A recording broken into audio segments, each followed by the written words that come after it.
podcast, man. I'm excited about this one. Welcome to PartsCounterGuru.com. What's going on, Keith? Hey, man. You better believe it. Got yourself a cold one there? I got all of my, well, other than this podcast, of course, which is very important, I got all of my adult responsibilities done for the day so that I could do this.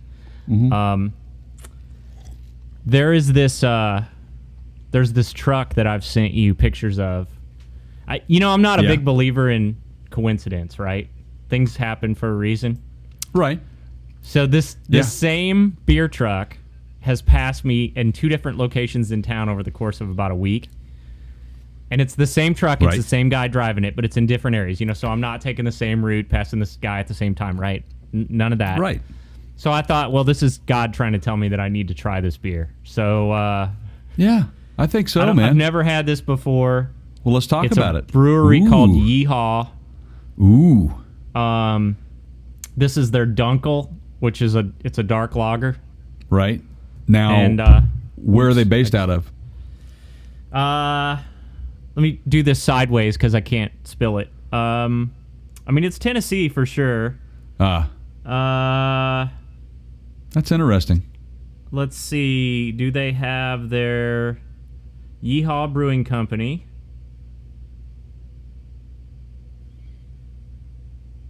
You got Google up? Yeah, I can pull it up right now. See if you can find them. They don't put it on the can. It's Yeehaw, YEE-HAW Brewing Company. They're out of Nashville. There you go. I'll have to ask some good friends of mine. Yes, I'm 21 or older, and how are you going to know that by me just clicking yes? Yeah, what's up with that? I don't understand that. I know, man. I mean, how she's going to check an ID? What's up? Well, yeah, I can't wait when I come to town. We'll go personally. Cheers, my friend. We'll go personally check those guys out. We'll go to their brewery. I'm gonna let that sit for a minute. Yeah, they do pails and all kind of stuff. So, so I've never had any of their stuff, but I went through the local section and just thought, maybe I should listen to the voices in my head. There you go. They are at 423 6th Avenue South, Nashville, Tennessee. Oh, they're right downtown. Okay. Yeah, that's great. I'm looking at the website now. They've got cornhole boards set out, man. It's a big, looks like they've got it designed for pet friendly and kid friendly and stuff like that, which is good. You're seeing more and more of that with some of these big breweries. I like that. Which I think is great, man. I mean, just because you have kids doesn't mean you don't like good beer. Yeah, it doesn't mean you can't bring your dog and get drunk. I mean, come on, man. We have several here that do the same thing. We've talked about Bastion. You've been to Bastion. They allow San pets. Juan. Can you take your pets out on the ferry if you want to do that? Yes, you just have to keep them on the car deck. Typically, they can't be in the galley or that sort of stuff. With the food, that makes sense. Farmstrong over in Mount Vernon also. They have big family days and stuff like that. They actually really promote people coming in and having parties and that sort of stuff. So what do you rate that beer? It's pretty good. I like a Dunkel. It's a good time of year to have a Dunkel. Actually, it's actually more of a at a bar, at a restaurant kind of beer, right? Or maybe with some beer nuts while you're watching a TV show or something. Yeah, it's good. Yeah, it's not a I'm working on my car beer in the sun when it's 85 out for sure. Right. So check me out. Look at what I have. So I know a little bit of the history behind this. Yeah. Jay, so friends listening and watching this, Jay has a problem. Yes, I do, man. He can't stop winning free brewery stuff. He goes to these brewers' nights and always comes home with a pretty big score. It was kind of funny last night. The place is packed. It's always packed. It's at our old my favorite place. We talk about it every podcast. Well, we did our live podcast number 25. We did our live podcast, from there, number 25 at Union Tavern. And Joe and Kendra, I always give them props. They do such a great job of hosting these things. It's a great spot. And Joe was just giving me crap last night, man, because I keep winning. I can't help it, man. I mean, you buy a beer, and they give you tickets, and they pull... You and Charlie Sheen, right? Yeah, me and Charlie. Can't stop winning. Exactly, man. Exactly. Yeah. So the wife and I we partook in the Freeman Brewing Company's beautifully well done beer that they had. To tell you what they had last night, they had a fest beer. Now wait a second before you get into this. I need to clarify something. Can you look at the camera? Freeman, right? Which looks like Freeman, right? It's okay. It's PFRIEM. Right. Let's give a little history on it. Josh Freeman and two of his buddies started this thing. Josh he brewed for Chuckanut Brewery actually here in the Skagit Valley, and he also brewed for Full Sail. But Freeman is located in Hood River, Oregon. The gorge down there is beautiful. The Columbia River is just, if you've never been to that part of the world, you need to do yourself a favor and go see it. You've been there. You know what I'm talking about. But he specializes in, he likes if you look at their beer list, they've got IPAs, they've got, pale ales and pilsners and stuff like that, but they do a lot of Helles, Dunkels. They'll do Oktoberfest beer. This one last night was Fest beer. They had a pilsner. They had a single hop pale. The single hop pale, according to who was the guy last night? Blake was their rep. He did a great job. But he was telling us that was like one of maybe two of that particular keg that had been released of that single hop, and it was a special hop that was grown over in the Yakima Valley. Okay. Special hop, kind of a different. That's a much different climate area than where they're brewing. So, I have an important question though. Sure. Are they hiring a beer namer? Do they need a beer namer? I don't know, man. I can ask him. I can email him. I'm going to email Would you put in a good Blake word anyway. for me? Tell them I'll do that. I'll do that.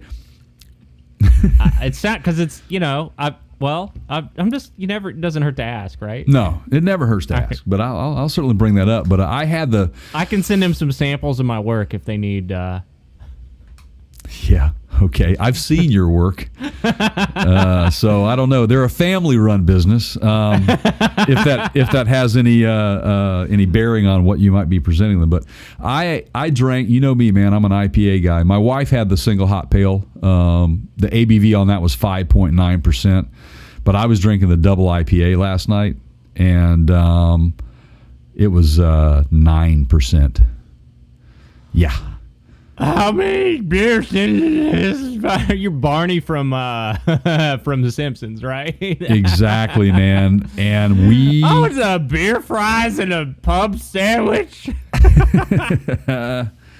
Well, we won. So there you go. I mean, we won two T-shirts and pint glass with a koozie. And then in typical championship fashion, you traded up. Yes, I traded up. They didn't have any trucker hats, man, which I love to wear. But so I saw a young lady. This is a different kind of beer company. They're right. Right. This is a nice little, as my wife calls them, a toque.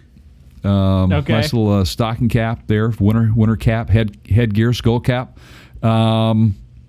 But I traded it to a young lady there that looked like she wanted a T-shirt. We won 2 T-shirts, so I asked her if she wanted to trade, and she was kind enough to offer up this hat, and I'm kind of glad because the shirt would not have fit me.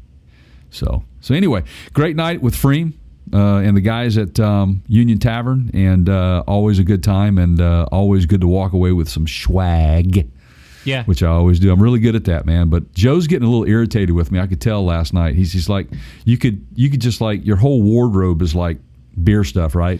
Well, I said, nah, you wouldn't want me walking in there with my whole wardrobe because I'd be lacking pants, and that wouldn't work. So right. Oh, beer pants. There we go. Yeah, that's beer pants. that could be a an endeavor that we start, right? Well, yeah, We'd actually, have to but I have a favorite. I have a favorite pair of beer pants that I wear when I go out to these What things. makes good beer? Okay, well, this may be another podcast where we talk about what makes a beer pants good beer drinking pants, right? Good beer drinking pants should fit loosely. Let's save it for an upcoming. Okay, I think we need to maybe. Plus, you don't want to give out industry secrets if we're gonna patent this. Right. Okay. So that'll be on the beer pants episode. Okay. So we've got a very special episode yes, we of do. the podcast. We're gonna get to some current topics here, but you want to kind of tease what we've decided on for. We actually alluded to it a couple podcasts back. You want to tell everybody where we're going with this one? Yeah, I can. And hang on, let me reach back between my legs and ease the seat back. Ease the seat back. Ease the seat back there, pal. Yeah. Go chasing moonbeams, man. So, Keith and I it's not an argument. It's just we've had this discussion about a really great rock and roll band out there that has happened to have had some personnel changes over the years. And, there's an argument out there, which was the best for this band.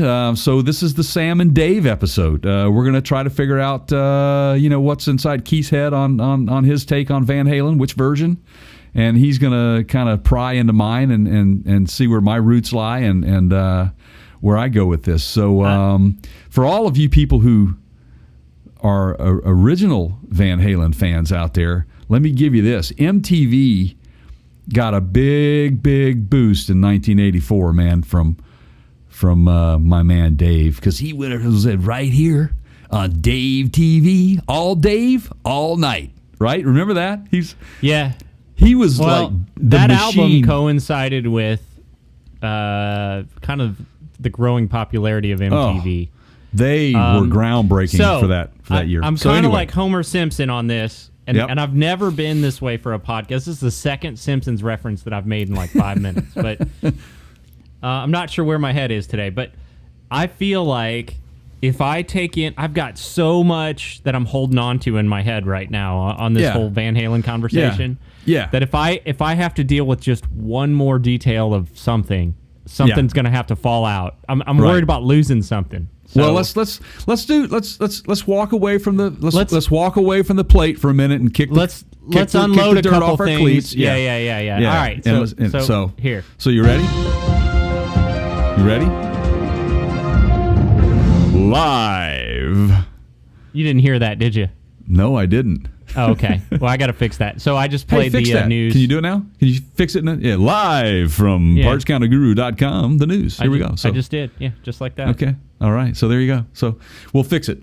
Here we are. You've got a couple of really neat stories today, little pieces and topics. And I think the one we really want to start with first, I think is probably going to be hot for everybody. We'll let you it's top of the list in our file there. I think you want to go there, right? You want to talk about Tim Apple? Yeah, Tim Apple. Okay. Yeah, Tim Apple gave a presser yesterday. Apple released a bunch of new stuff. Actually, here, let me pull open the email that Tim sent me this morning. I got one of those as well because he knows that you're on the list of people who spend a lot of money with them. Apparently, yeah. Well, isn't that like that's half the world, right? right, exactly. So, okay, go for it. I mean, honestly, and I'm not trying to be mean here, but this is just sort of as a technology guy who carries some Apple certifications and has for a long time and has, been in that industry with that stuff and those companies for a long time. I honestly, it's the most underwhelmed I've ever been at any Apple event, and I feel like that just continues to continue in terms of how much lower can they put the bar. Yeah, so you're obviously not a big fan of what they just released. Well, so here were the big headline items, right? The new iPhone 11 Pro. We're slapping the word Pro on stuff now to make it sound more. It's a phone. Okay. It's a phone. Does it still make phone calls? Yeah, the iPhone 11 the Apple Watch Series 5, and they are now coming out with a dedicated OS for the iPads, which whatever. So the iPhone 11. I mean, this is the one everybody expected because every fall, the phone makers announce their new models. I guess this is what it comes down to for me, Jay. I miss the innovation. I miss whether it was Steve Jobs or whoever it was coming out there, and telling me about stuff that I didn't even know that I needed, right? And then getting excited about the possibility of, wow, is this gonna change the marketplace? Is this really something that I could use? And it seems like now all we're doing is just slapping the word Pro on stuff and putting a slightly faster processor, or Yeah, and I read the specs on the new iPhone, and really it just sounds like to me they're just doing what a lot of other manufacturers are already doing. They're finally catching up with them. There's no innovation. Yeah, right. Now they are, I think, the first company to put 3 separate camera lenses in their phone. I noticed that, which I get that. It makes sense. And I watched some video and saw some of the press release. I went online and I watched it. The video capabilities, shooting in 4K is, and then the wide angle and the wide lens, and I mean just everything about that. So if you're a photographer or a videographer, and if you want something just handy to have in your pocket around to take a great video, then there you go. That's what you have. But just go get a GoPro. Yeah, as someone that is a photographer and a videographer, and I do a lot of the, stuff that we use. I use my iPhone for when I have to, videos. And I've done it, and I've done some videos that we've used on it, but not on a planned shoot. And this whole let's throw 3 lenses in there and cover, the close-up lens and the wide-angle lens and the, and the telephoto lens and. Yeah, okay. Or we could just buy a professional camera and then use our phone for a phone. And, it's great that you have a camera on there for emergency. I guess this is what it comes down to for me is they've lost their vision. This isn't anything new. You've heard me say this before, but Steve Jobs would have never allowed this. If you look at how ugly the back of that phone is with those 3 lenses sitting on it, it's ugh. And it's like waterproof now or something. Well, and they're all doing that, though. Depth. I mean, that's what I'm saying. It's when I was reading all the specs on it, I'm like, well, this is really no different than a lot of the other people out there, what they're doing. I mean, now, if it's your only camera and you want to put all your eggs in one basket and you want to get into, as a hobbyist or whatever, doing a little bit of some, content creation or photography, okay. All right. Yeah. Sure. I can see that. But what percentage of the population is that really? Right. And how long, when you get into this, and you and I have had this discussion, and you're starting to look at, various features of various cameras for stuff that we're doing and you're doing. And it's like, how long are you going to use that phone for your camera before you outgrow it when you get to... I mean, I just don't see it being, So, in other words, you're a one and done on this kind of a phone before you outgrow it, and then the next generation of iPhone comes out, and you're like, oh, well... Yeah, I don't care. I have a pro camera now. Yeah, and from a storage standpoint, those things get filled pretty quickly. I mean, I know that they're offering a lot of, higher memory, storage capacity on these things. I get that, but I've got, the one I have it's an iPhone XS. Yeah. And specs are very similar to specs. But I mean, I'm almost full, just based on the apps and everything else. I started deleting apps. That's the problem that you run into with an all-in-one device. And see, when I go on 4K, any high resolution videos take up a lot of space. Yes, they do. So, I found that out the hard way. Any photographer, myself included, when I'm done doing a shoot, sometimes before I even leave that location, I've already made a backup copy of those images. Right. And then as soon as I get home or wherever, then I'm making another copy into my editing software. And when you're trying to store all this on a phone, it makes that process a little bit more difficult because now you have to kind of go. People don't just plug their phone into their computer anymore and download directly. So it's tricky. It is. I mean, I've since we've started this. our podcasting and our Yeah. videos that we shoot. And, you've taught me a lot about some camera gear out there, and you've given me some great advice on the next direction to go. I will never buy a phone specifically for the camera and the video capabilities ever again, just because I've seen the results of a couple of cameras that are, you can photograph as well as shoot videos. What do you call those, DSLRs? You've got DSLR, that's one, Right. and then you've got the Yeah. mirrorless Right. is another. Yeah. Right. And you can't beat and replace the No. capabilities of those things. Now, Well- granted, the iPhone shoots well, and then And- you've made compliments on that. But Yeah, that- it does that's a great really job. nice But video. see, you've got, like, if I'm shooting close-ups of product photography, if I'm shooting engine valves, or Right. close-up of the Apple Watch or whatever, I'm going to switch to a macro lens, at least for some portion of those photographs. Certainly. And then if I'm shooting a commercial with a, like an infomercial style where somebody's talking Right. about a product or product review, I'm going Right. to go to a different style lens for that. And if I'm shooting landscape, I'm going to go to a wide angle lens. If I'm shooting a sporting event, I might want a telephoto lens to get close Right. up to, the athlete or whatever. So, or the Yeah. the motorcycle rider. Yeah. You can swap lenses out on a camera and get better results with a true telephoto lens than you can the one on this phone. Oh, for sure. And also, that camera you should get 5, 6, 7 years of life expectancy out of, which you're not going to get out of one of these phones. Right. Look, they're catering to, and I'm sorry, people, selfies, they are what they are. But to market a phone with a feature of it was a slow motion selfie.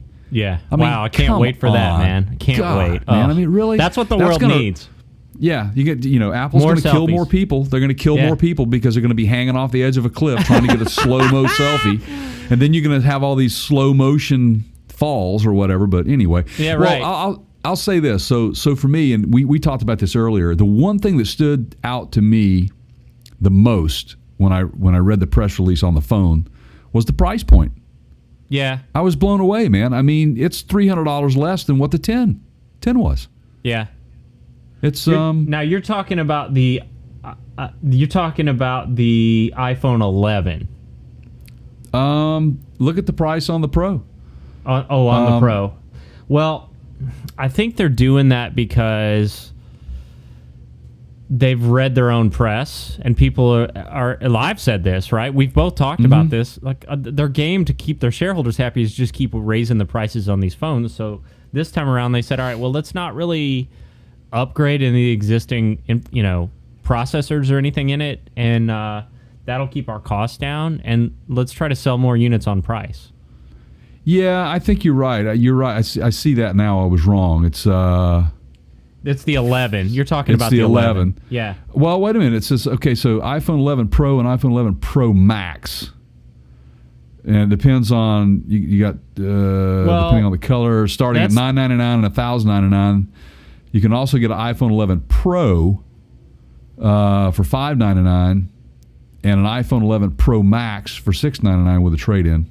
Yeah, with the trade-in. So they're being real obscure about costs. And look, man, I mean, again, Jobs would have never stood for this. Let's have 14 different versions of a product and just make it as confusing. Yeah. I can't keep up anymore. I've thrown my hands in the air and given up and went. Yeah. I'm not even looking in your direction because I can't keep up with all the different models that you guys have. Right. It's way over the top confusing.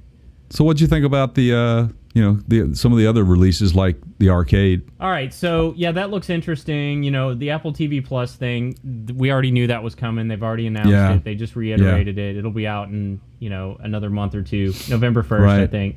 Right. The arcade is kind of what other people are doing, and they're kind of jumping on that bandwagon. But it is something new, and they'll pick up some business from that. I'm sure. I'm sure that's fine. They'll pick up some business from me on the Apple TV Plus. I'm Yeah, pretty pumped about that because they're going to have original series on it. I watched some of the trailers. Looks pretty good. Yeah.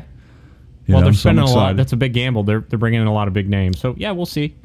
Yeah, we'll see. like I'll let you tell me how it is before I decide if I want to pay for it or not. Yeah, I'm going to get it. It's $4.99 a month for the app. It's good to have a friend testing all that out for you. Yeah, right? man. You know me. I'm an Apple junkie. And again, it's just it is a bit of a disappointment. Here's a question for you too, man. Is like I read a little piece on the 5G capability of phones. Period. With 5G on the horizon, I think there's only like 1 or 2 models out there that are even capable of being on 5G. That's just going to force people to just kind of obsolesce their phone when 5G is out there, right? Or will they just be on 4G network? Well, the 4G network's not going away anytime soon. So you'll still be able to use it. You just won't be able to move to the 5G speeds on a 4G phone. I got you. Yeah. Okay. But 5G is going to be very limited initially in terms of where you can use that, like where the 5G service actually exists.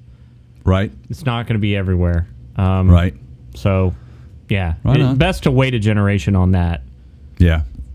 For sure. Right on. Yeah. So Apple, meh. What about this? Now, you actually brought this up a couple weeks ago and we didn't get to it, but I think it's time.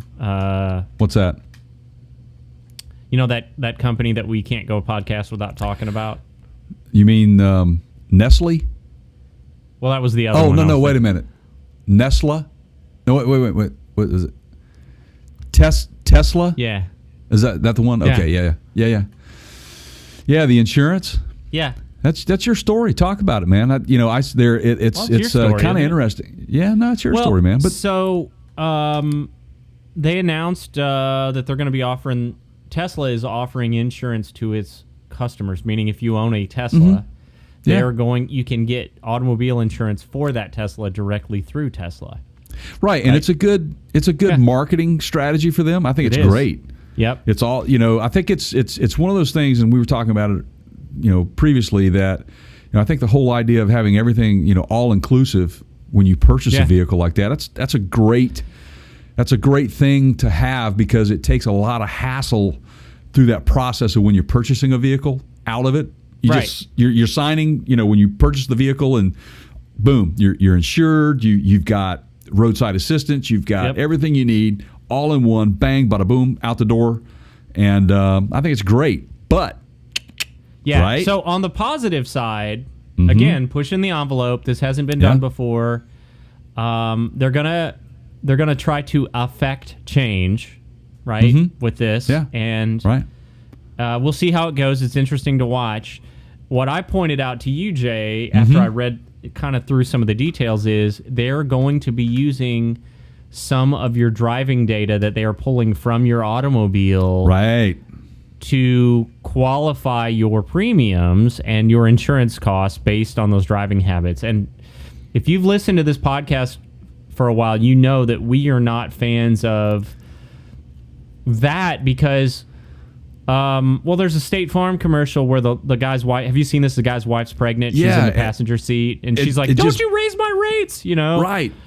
And I'm going to tell you, there are life events where I got to do what I got to do, whether it's to get away from a bad situation or get a pregnant person to the hospital.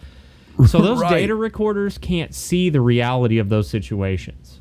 No, and it just really paints a bad picture, in my opinion, it paints a bad picture for the public, and thinking that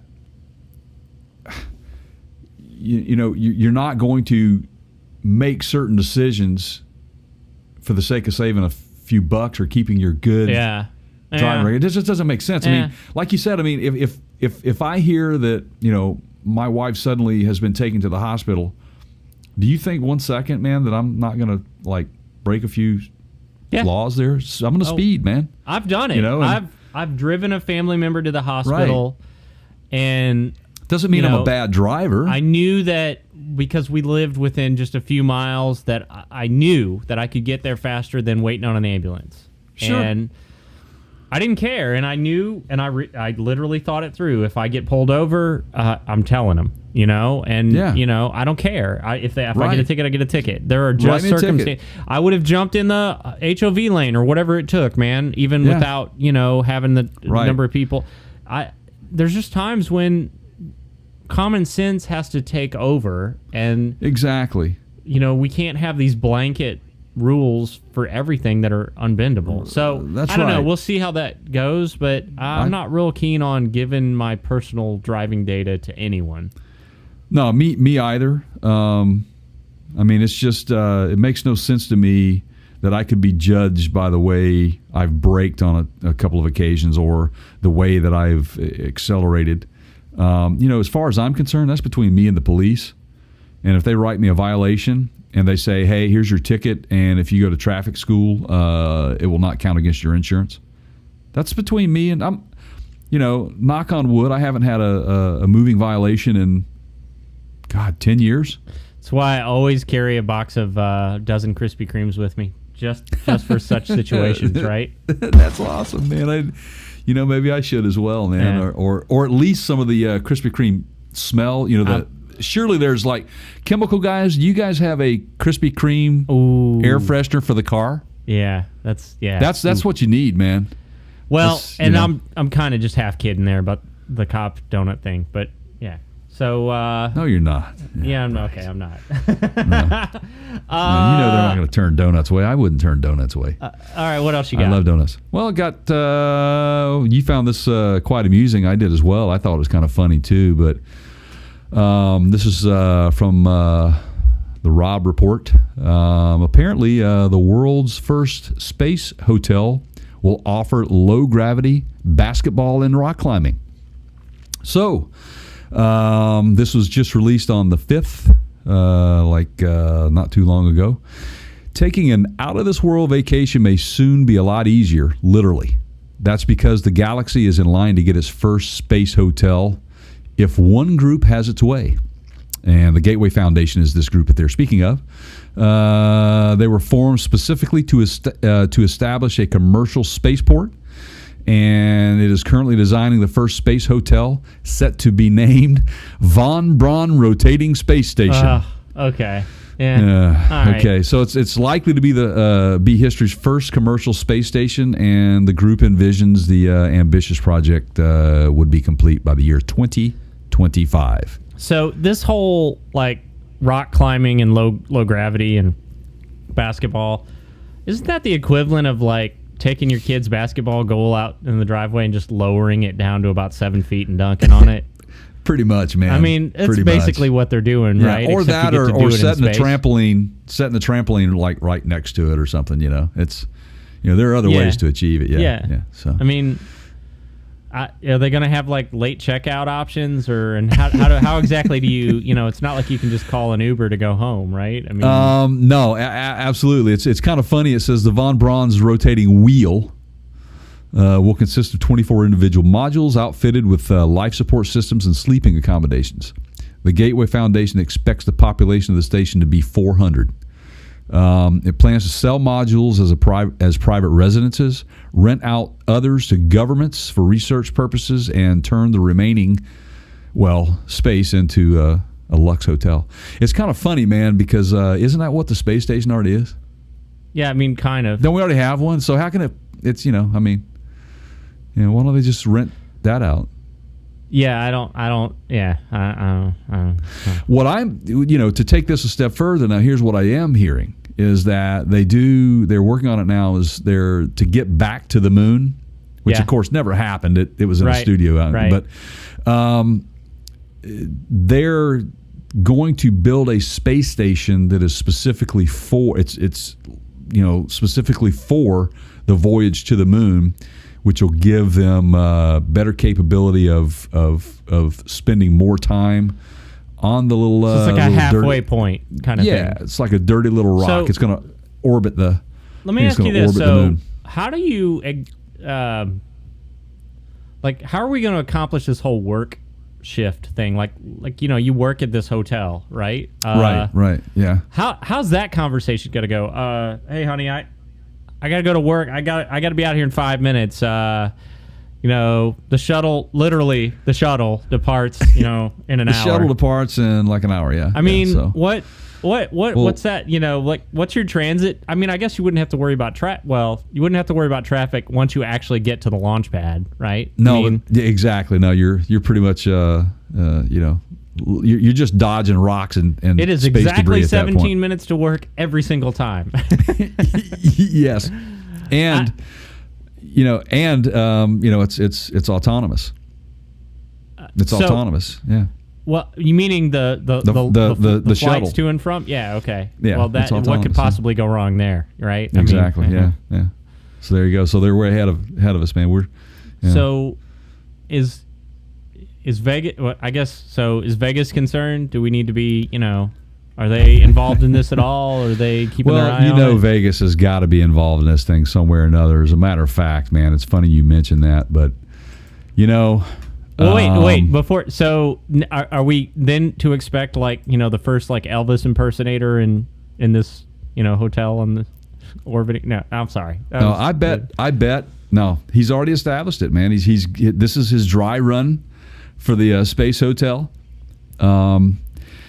David Lee Roth has announced he's got a Las Vegas residency beginning in January of 2020. Okay, so that's that? Right around the corner. That's right around the corner. And he's going to take it from the catalog of all the, he says he'll be doing, Hot for Teacher, Panama, Jump, all the big hits, So it should be an exciting show because, being the showman that Diamond Dave is, he shouldn't let down. So we'll see what happens. That's kind of funny. He did one way back, man, that was kind of interesting. It's kind of big bandy. Yeah, I remember that. Yeah. So I don't really know how well that went, but let's see here. I should save some of these comments from Sammy for later in the podcast. Well, I have a question. Well, no, I want to hear them, but does it say anything about how long this residency is? Yes, it does. It's, let's see here. Where are you at? Yeah, January 8th, 10th, and 11th, March 18th, 20th, 21st, 25th, 27th, and 28th. Not a long residency. No, that's a pretty limited gig. Those will all be sold out. Oh, absolutely. Just because of who he is. And I think it'll be fun for him, man. He fits right into the Vegas scene, man. Yeah, for sure. I mean, the guy is cabaret and all that rolled up into one. So, but I think that's great, man. Good for Dave. Glad he's doing that. I guess he's just tired of sitting around waiting for the Dutch boys. Well, yeah, I don't know. I think there's I think Eddie's having some real substance abuse issues from what I've been reading lately. Yeah, and I thought maybe too I had, and this is only speculation, just the way I was reading into some of this is he may have had some issues with cancer as well. Some other medical issues too. We knew that he had a pretty serious bout when he was younger and he had part of his tongue removed. Right. But this is a more recent possible relapse, and he's keeping real quiet about that. And I don't. That's sad because he's a real talent. Unbelievable talent, man. So give me a couple of these Sammy Hagar quotes that are relevant to this whole residency thing. Well, let's see here. This might change what I have to say later. Oh, really? Yeah, it might. All right, well, let's read through a couple of these things. Let me just read you. David Lee Roth is taking Van Halen's classic catalog of hits to Las Vegas for a 9-show residency at the House of Blues in Las Vegas. And I love Dave and true Dave form. He says, "A weekend with me is interactive way beyond just music," Roth said in a statement. "It starts with the best food on earth. The fellas smoke their 3 cigarettes for the year, and we all stay up way past our bedtimes." That is so Vegas, man, right. for Dave to say that. Let's see. This is actually Roth's second Las Vegas show. In 1995, he tried out a lounge act in the casino town featuring Nile Rodgers, Edgar Winter, members of the Miami Sound Machine, and exotic dancers. Whoa, man, that must have been. And let's see, he did covers like Otis Redding's "Hard to Handle," James Brown's "Living in America." Man, I don't know that I could stomach that, man. I'm sorry. We're going to get into some of that, But yeah. All right. So this new Vegas show is sure to cause many Van Halen fans to question the group's future. They've been completely inactive since wrapping up 2015 summer tour at the Hollywood Bowl. The best years of my life, high points of all of my life, on stage with you, homeboy, Roth told Eddie Van Halen that night. I will always do the half Jesus towards you, my friend. It's great. Yeah. Sammy Hagar has gone on record several times saying he'd gladly return for a tour where he shared vocal duties with David Lee Roth on the condition that Michael Anthony also returns to the fold, which I completely agree with. Not to take anything away from Wolfgang and his talents, but he ain't hitting them high notes well, like I'm glad Michael. you brought that. So that's a key point and something that I wanted to mention later. And So the treatment of Michael Anthony by the Van Halens, and I understand family, blood's thicker than water and all that. But there was a situation, and this really doesn't have anything to do with, the Sammy versus Dave argument so much as it does, what in the world is going on with Eddie and Alex. But I think it was around 2004. The Best of Both Worlds tour came out, and it was originally envisioned that they were going to do a Sammy side A or a Sammy, disc, and then a Dave disc. And to be part of that, I think Sammy went back and recorded 3 new songs for the album. And for Michael Anthony to be part of it, he had to take a serious pay cut, and they were just really nasty to him. Right. And apparently Eddie has turned his back on Mike because Sammy's pals with him, which is, in Sammy's words, just completely he didn't say messed up, but I mean, why can't Mike be friends with who he wants? It's sort of like Eddie feels betrayed, and it's weird. It's a weird dynamic there, which I don't understand. And I mean, I get it. Maybe Michael said something to him about maybe Wolfgang.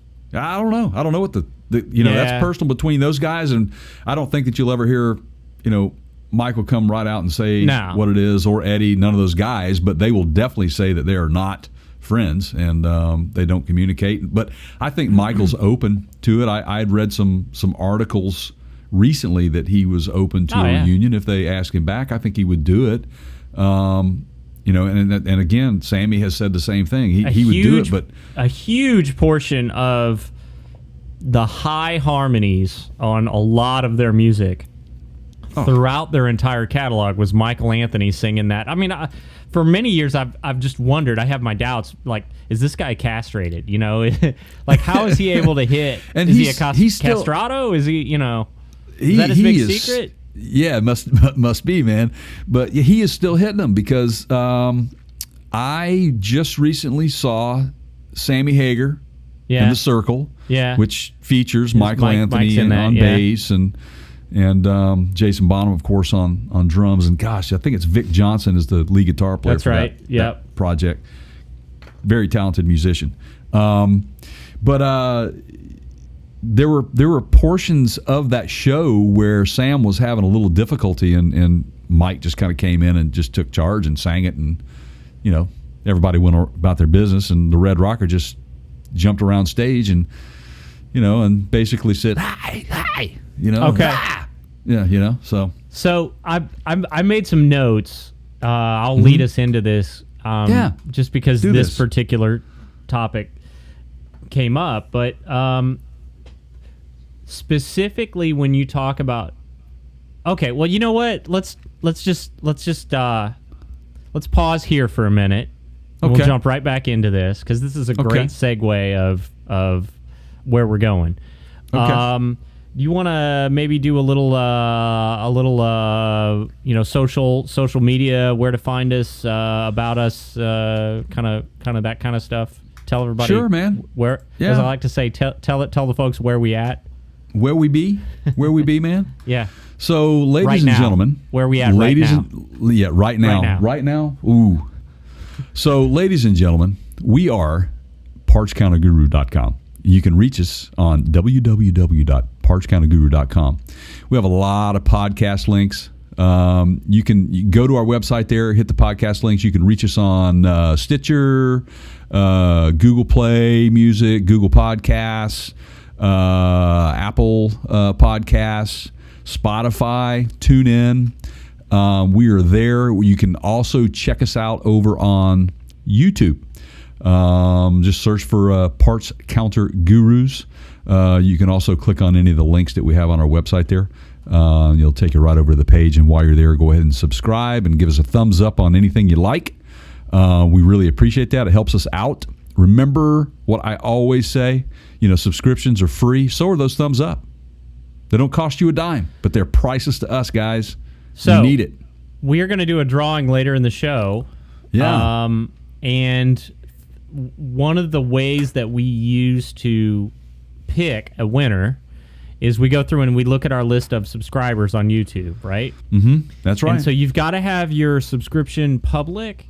And if you go to at partscounterguru.com, there's a podcast links tab at the top. And if you go to that tab, it will show you, I've put a link in there of how to make your YouTube subscription public.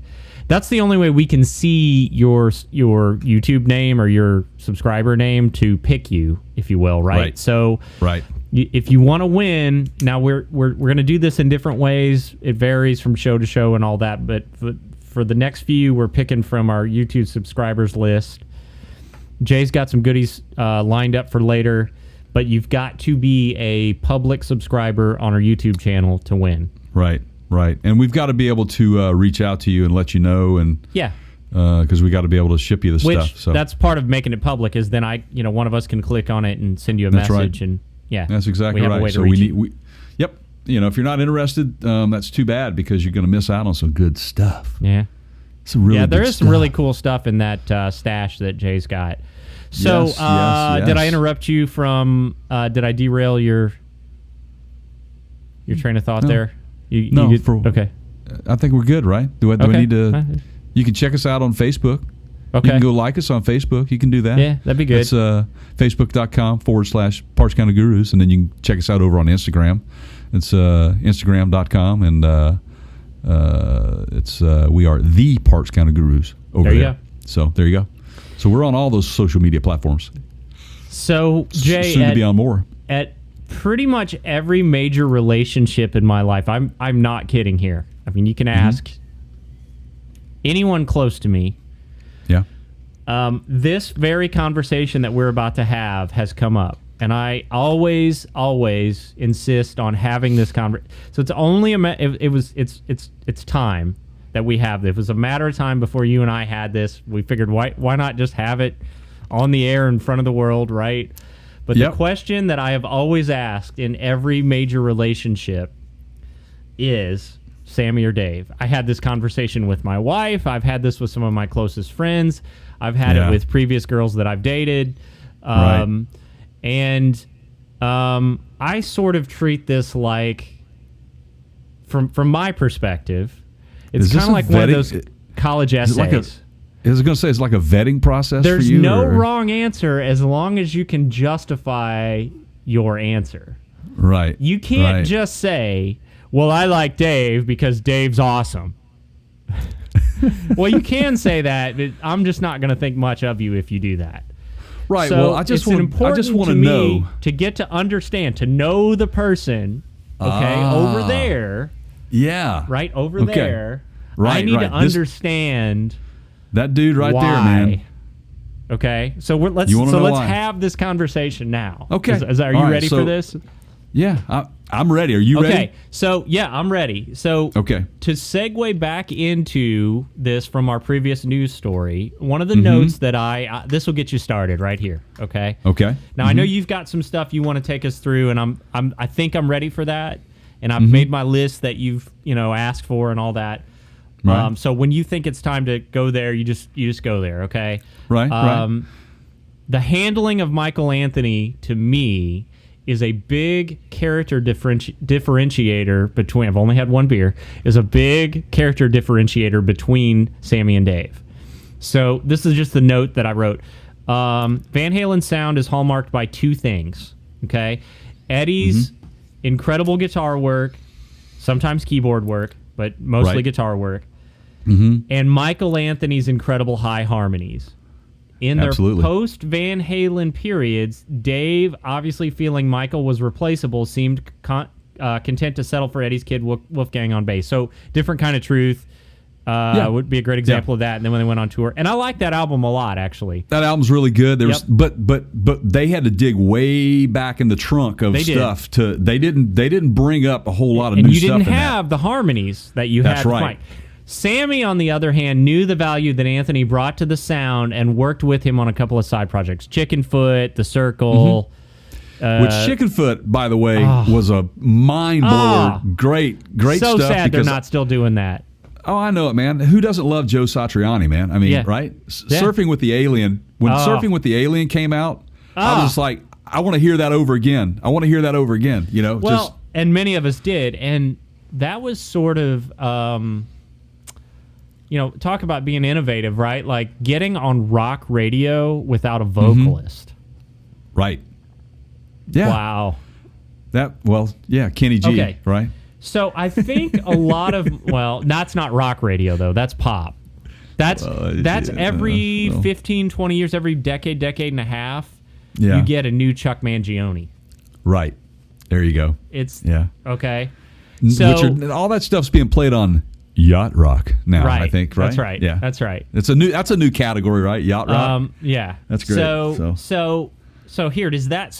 So a lot of how I feel about these guys is going to be retrospective of their character. I'll just go ahead and tell you that. So you want to take it from there? Well, it's very telling. It's kind of funny that you angle it in that way because, or frame it in that way, I should say, because I completely 100% agree with you on everything you said. That Michael Anthony is the reason why those early Van Halen albums vocally sounded so good, and he is also the reason why the later albums with Sam work so well. So whatever issue they have personality-wise going on behind the scenes, I think they've really cut their nose off, if you want my opinion there. Because now again, we talked that Eddie's had some health issues and that's kind of kept him out of the studios. But they've had several occasions in the last decade to bring Michael back in, to get this thing back together. There's nothing wrong. I mean, gosh, they were inducted into the Hall of Fame. What was it, like 2007 or something like that? Right? Yes. And both guys were there. Here you go. Both guys were inducted. Back to character. Okay, from my notes. Yeah. Okay. Right. At that induction ceremony, only Sammy and Michael showed up. Yeah. Okay. Eddie was basically the raging alcoholic version of Eddie. Right. And Alex just sort of I don't understand this, but he always is just going to defer to Eddie. It's blood. Yeah, I guess. That's just the way it is, man. That's just how it's going to be with those guys. Dave didn't show because I think the song that he was going to do, they canceled. Okay? It's all ego. So you got Sammy and Mike there, and Sammy gave credit to both VH1 and MTV. Wow, VH1. Wow, did I actually do that? You did say that. My bad. MTV and DLR during his part of the speech. Yeah. And this is just from memory, but I can guarantee if you go back and if you're able to find it, Sammy gives credit to Dave. He gives credit to MTV. Neither of which were really a factor when he was in the band. Right. Now, this is just the way that I work this in my head, okay? Reverse those roles and put Dave on stage. Can you envision Dave giving credit to Sammy? Absolutely not. It's going to be all about Dave. Yes. That's where the credit lies with Dave. See, that's the difference between Sam and Dave. I think, I don't know if it's an upbringing issue, man. Who knows? But Dave was just all about Dave. I mean, he is the kid in the room, grabbing stuff. And, people were drawn to that, right? And that's what we're going to get into a that. lot of us to that front man personality, right? And yes, and we're going to get into that. They wanted to be that guy, right? Exactly. So, no, you cannot. You cannot ever expect for David Lee Roth to give anybody credit, man. It's just not going to happen. He kind of reminds me of, with the way when he is being interviewed, and I've watched Dave now, modern Dave, being interviewed, and I've watched decades ago Dave, being interviewed by David Letterman, and just scratching my head going, really, man? I mean, wow. I mean, this is a guy that stuff comes out of his mouth like, this hamburger don't need no helper. That's how Dave is, because Dave, he puts himself out there and he's not afraid to do it. And look, whenever they broke up, when he left Van Halen the first go around and formed his own band, what does he do? He goes and puts together just an awesome band. He had Steve Vai, Greg Bissonette, Billy Sheehan on bass, but it was all Dave. If you look at the videos, if you listen to the and that's why that music didn't last. That's exactly right. It's all about Dave. Dave is about Dave, and we all know that. But, okay, so here's my analogy on this, okay? So let's just say the Rolling Stones had the same problem, okay? And they were looking for another vocalist to carry the torch. I mean, to me, that's kind of how it is. I mean, the original band was built on Dave being the front man, those just raspy vocals, just sloppy, just chunky, sloppy, dirty rock and roll, man. I loved it. It was so raw. It was incredible. That's what drew me to that band. But more so than anything was Dave on stage was one of the most incredible frontmen that I have ever seen live. Okay? Now, Mick Jagger is the same way. Oh, yeah. I can see that. Mick Jagger is the same way, man. I might even put Steven Tyler in that group, maybe. Steven Tyler, well, yes, he is, but he's not dancing all over the stage like Mick is making it entertaining, man. So is David. You're there, you're buying the Dog and Pony show, right? And we're going to give you the Dog and Pony show. I'm not going to stand. Look, Don Henley, I went to one of his concerts just like 3-4 years ago. I fell asleep. Yeah, he doesn't ever get off his... Exactly. So that's how boring it is. Yeah. Well, you're not going to fall asleep at a concert that David Lee Roth is, fronting. But anyway, my point is this, okay? For me, it would be like the Rolling Stones going after Rod Stewart to carry the torch. Rod Stewart sings great. I think he's a great blues singer. I loved him with the Faces, and when he was on his own, Wake Up Maggie. Maggie May was a great tune. Pretty much every one of his tunes that were great were written by somebody else, though. Well, true. But my point is that go back, that's kind of what... If you don't believe me, you go look at the credits. The good ones, the big hits, not written by... Oh, yeah. Well, that's the way it always works, man. I mean, that's... Welcome to Nashville. Unless you're Van Halen, right? Okay, right. So I get that you like the front man aspect, and yeah. I just if you go watch the videos, the music videos of the Van Halen eras, the videos shot when Dave was in the band tend to focus on Dave. The videos shot when Sammy was in the band tend to focus on the band. The band, right. Well, why is that? You want to know why? Because why? I know it's all about the band, but there is some lacking of frontman showmanship. I'm just saying. It might be that Dave was an insecure little.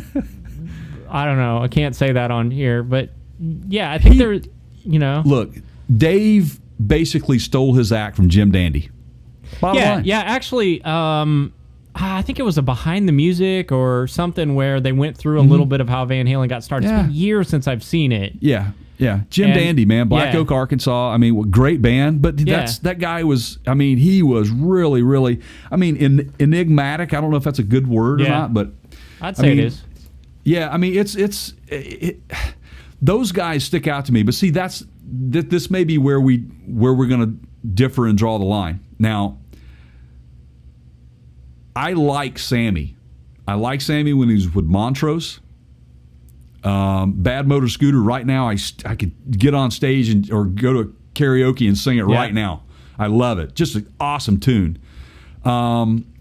When he went out on his own, and I mean, the two albums for me that stood out the most, I'm going to say Standing Hampton. Yeah. Was just an incredible piece of work. Well, that was before Van Halen. That's correct. Yeah. That is correct. And then I Can't Drive 55 was a huge hit. And that was around the time when, that was in 84, late 84 when that song came out, was a big hit. And it was in 85 whenever he was asked to join Van Halen. Yeah. What's kind of weird there to me, though, is, you heard the story. Now, is this truth? I don't know. Did Eddie and Alex want Sammy before they got Dave? That's been a rumor that kind of ran around a little bit out there, but I don't think that's the case. That's a little conspiracy theory, even for me. Right. So I don't know the truth behind that, but what I am understanding is the history behind the reason. I think Dave got in the band because he had a PA or something, right? Yeah, I think so. I mean, that's the guy had a great PA. I think we saw the same we documentary, and I think that was they said back then they didn't like him. They just the guy had a PA, so and then the rest is history. Well, you're in the band. Now this may come as well, maybe not. You probably already guessed where I'm going with this, but by far my favorite of the two, Van Halen frontman is I mean without question, Gary Cherone. Oh man, I'm just kidding. I did not see that one coming, man. Ooh, the mystery man. Yes. So now I loved Extreme. I thought Extreme was an awesome band when they were out. So. Well, if you go down deep in their tracks, not just get the stuff off the radio, man. Yeah, right. Get past the radio more than words, traffic, man. So,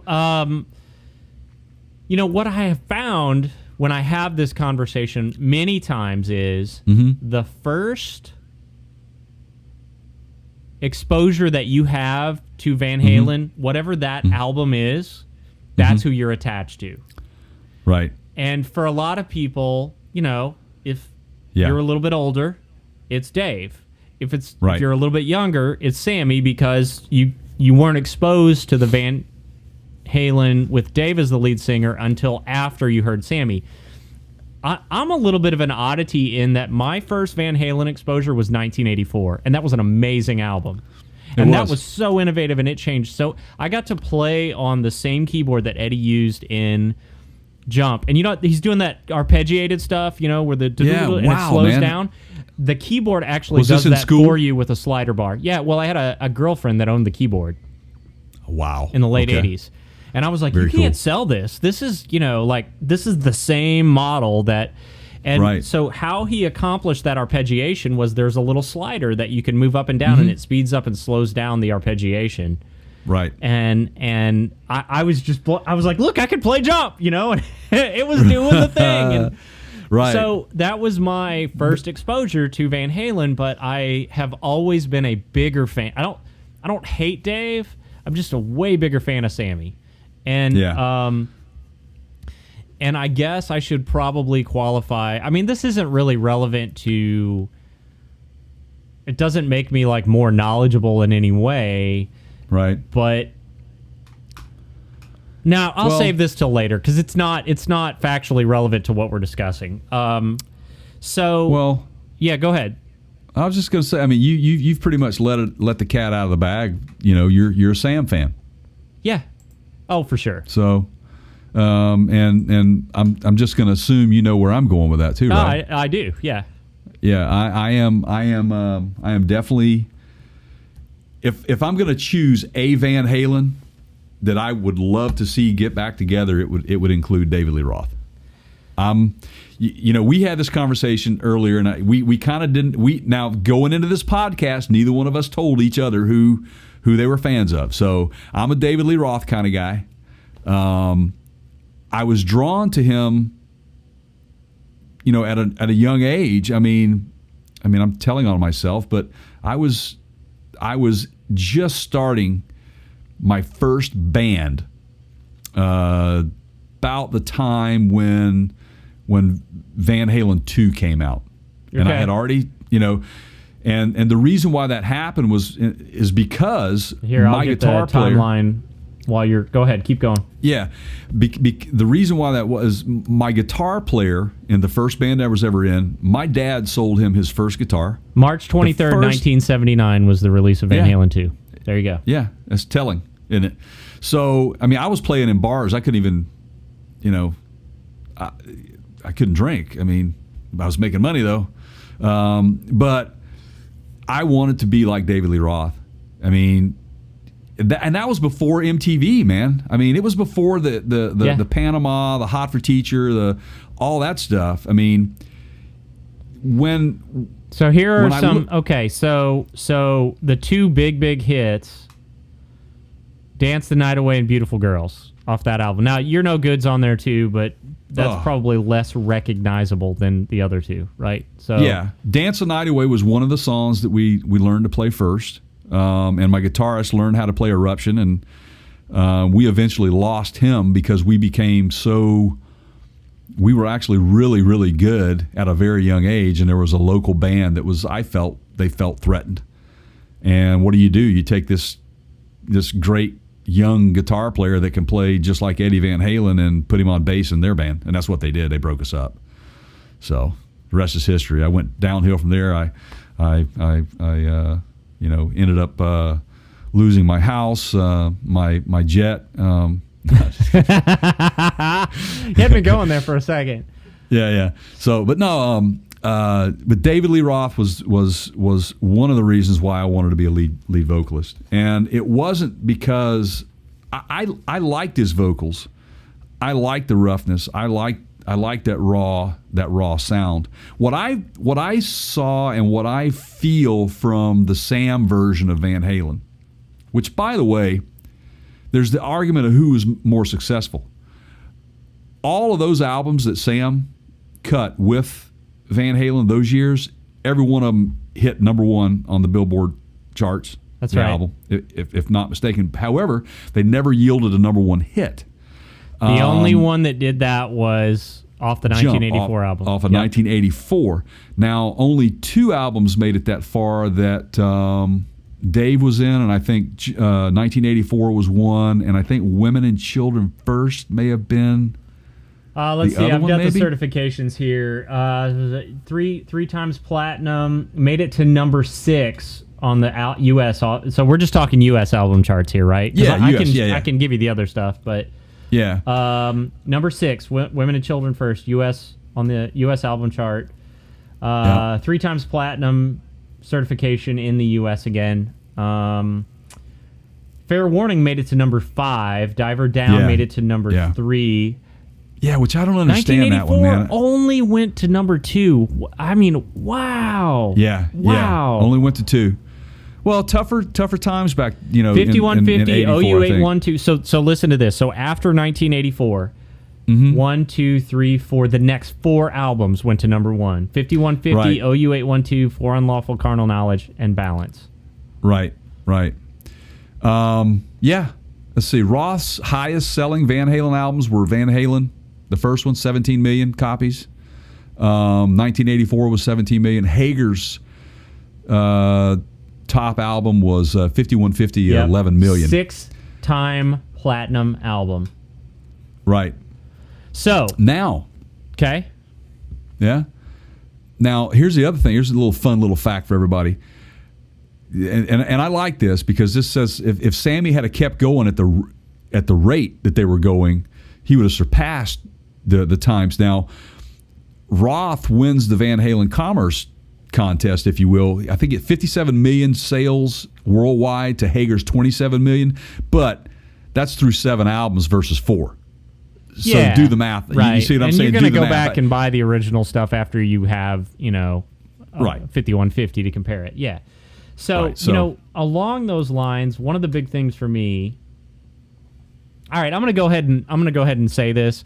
I've been trying to decide whether I want to put this out there because if it's not relevant to the conversation, I'm not trying to go, Mm-hmm. So, this, but a lot of the people that are our listeners don't. I'm a classically trained musician. All right, went through multiple music school programs. Can play, studied 2 or 3 different instruments, studied vocals. Mm-hmm. All of that, I don't care about. I'm not trying to. Okay, so the only reason that I say that is because my criteria in evaluating some of this often goes back to what I've learned and what I've been taught. Mm-hmm. And there's a point I want to make later about that, but one of the things that really jumps out to me is how much more broad of a vocal range Sammy has, and Dave's more of a screecher and a squealer. Right. And to show you kind of what I mean, and we'll go back to that original, like when we were talking about the rock and roll induction, Sammy can and frequently does sing Dave songs live. Dave does not ever do Sammy songs, and I don't think he can. Well, he can't. The range no way on possible. stuff like Pound Cake, Standing on Top of the World, stuff like that, there's no way Dave could sing those. No. And Sam was, this was not something that, Sam came naturally to that fit with Michael Anthony. Oh, yeah. Both of those guys complement each other so well. Whereas if you look back on the years with David Lee Roth, it was basically Michael Anthony pulling the weight for good vocals, right? Am I right? Yeah. Now, if you go and listen to a concert today, which I just did, Sammy Hagar and the Circle, they pulled off like 4 Van Halen songs, man, from those big albums. And honestly, Vic Johnson, the guitar player, he's ripping those notes off just like Eddie could. Yeah. And Jason Bonham is a great drummer. Let's face it. It's his dad's John Bonham. Why wouldn't he be? But so for me, you hit the head of the nail there. You won't see David being able to pull. He won't pull those off. He's never going to sing anything from those albums. But I wonder, and I question, how much do you think Sam was just like saying, "I'll do it. It's no problem. It's your band, guys. I'll be glad to sing those hits." Is that part of the deal? Or was he reluctant in doing them? Or because I've seen some of those. That's a good question. So this is what I think. This is what I think. Now I'm just. Mm-hmm. I don't know. I'm just a student of this, right? As you are. Yeah. They had a long time producer. Can I get his name? Ted Templeman. No. Lefton. Was that right? Maybe it was their manager that I'm thinking of that passed away right about the time that the split happened. Just a few years before. Here we go. I'm looking too. Templeton was their producer. You're right about that. But yeah, Ted. I think that what you're talking about has more to do with their leadership coming in, their management, and going, and Sammy being a part of this too, going, we're going to do this as a band. Because if you go look at the album credits in 5150 or OU812 or any of them that Sammy was a part of, and I'm a nerd like this, right? I'm a music guy. Like I go and read the liner notes. It says all songs written and recorded by Van Halen. Like it does not name, like the traditional way to do that is, Hot for Teacher, written by Roth and E. Van Halen, right? Right, or the Plant Page stuff, man. And then occasionally you'd have a every John single Paul Jones member of the band took writer's credit for every single song on all of the Hagar albums. Now, again, just being a music student, something that I learned when I took some of these classes is when you sell an album, writing credit entitles you to certain royalties over and above just being a band member. Mm-hmm. So they did this as a team, and they split everything evenly. And I think for the longevity aspect, that's the way to do it as a band. I mean, that's the way you and I do things. Right. I think we recognize that it's a team effort, and not everybody can play guitar like Eddie Van Halen, but not everybody can play drums like Alex, and not everybody can be Sammy or Mike. Not everybody can sing like. So why do we need to? Like, we are known as the band. Let's be the band, right? Mm-hmm. Right. Absolutely, man. Yeah, look.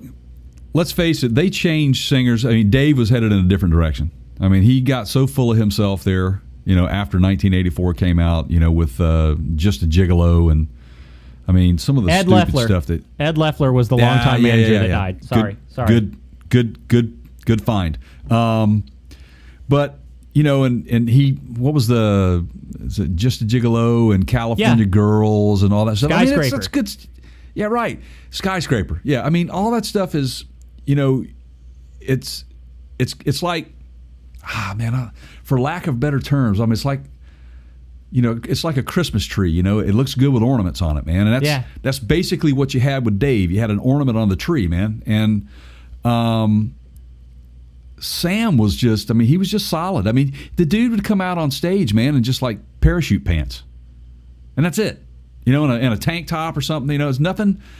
It was not about. You never saw the spotlight on Sam on stage. It was about the music, and that's the one thing that I appreciated about the Sam years is that how technically advanced that music was in comparison to the rough cuts way back when. But that's what got him where that catapulted him, though. He didn't need to go out and put on a show because he was part of the show, and what he brought to the band that Dave did not was Sammy could play guitar. Sammy could play guitar very well. Yep. And so you got into a lot of stuff when he was with the band where you would have acoustic and electric going on at the same time live. Because Eddie could play all that stuff in his studio, played himself, and then cut another track and play the acoustic track. But live, they could do both because Sammy could play. That's right. And because from 1984 on is when he really started. Well, I don't know. Diver Down, I think he experimented a lot with some keyboard stuff and some different effects. Which Diver Down, honestly, for me, is my least favorite Van Halen album. So, that continues all the way through the end. I mean, with Eddie on which we're going to rank some. Yeah. And you got to remember, he started as a classically trained. Well, he started on drums, but he learned piano before he learned guitar. So, Yep. I feel like Eddie got more opportunities to do some of this creative stuff with Sammy because Sammy could play guitar if they needed him to. And okay, so this brings us to another, and you've made me think of this like several times in this conversation, and I've been holding on to it. I got to get it out of my head. All right, I'm listening. So there's a limit to how many times you can re-record the same song. And if there's no growth or change, the fans will become uninterested. True. As great as 1984 was, as much as I love Panama, you can't keep remaking Panama. No. And so throughout their career, and I think particularly Eddie, although Alex did some of this too, sought to evolve and change and introduce new sounds and styles and do creative things. Mm-hmm. And I don't think they could have gone any further with Dave, and I think they recognized that. And having Sammy allowed them to do more creatively because it did. Yeah, the sound was a little bit different, but again, how many times can you buy Panama or record Panama? People are just going to get tired of it. You've got to give them a little bit of a. It's still Van Halen, but here's a cool song that we haven't. We all hate bands that change for the sake of change, right? Like nobody wants to hear, everybody, this is our great stuff that like Billy Joel you always used to say, right? Like Like, they never want to hear the new stuff, right? I just show up and play the old stuff, and he's made his career now out of that. But at the same time, if you're going to keep making records, you got to do new stuff. You do, yeah. And I think that, it's obvious by Dave's solo stuff later on that he was still hung up on that same. Still trying to sound like. Different Kind of Truth worked.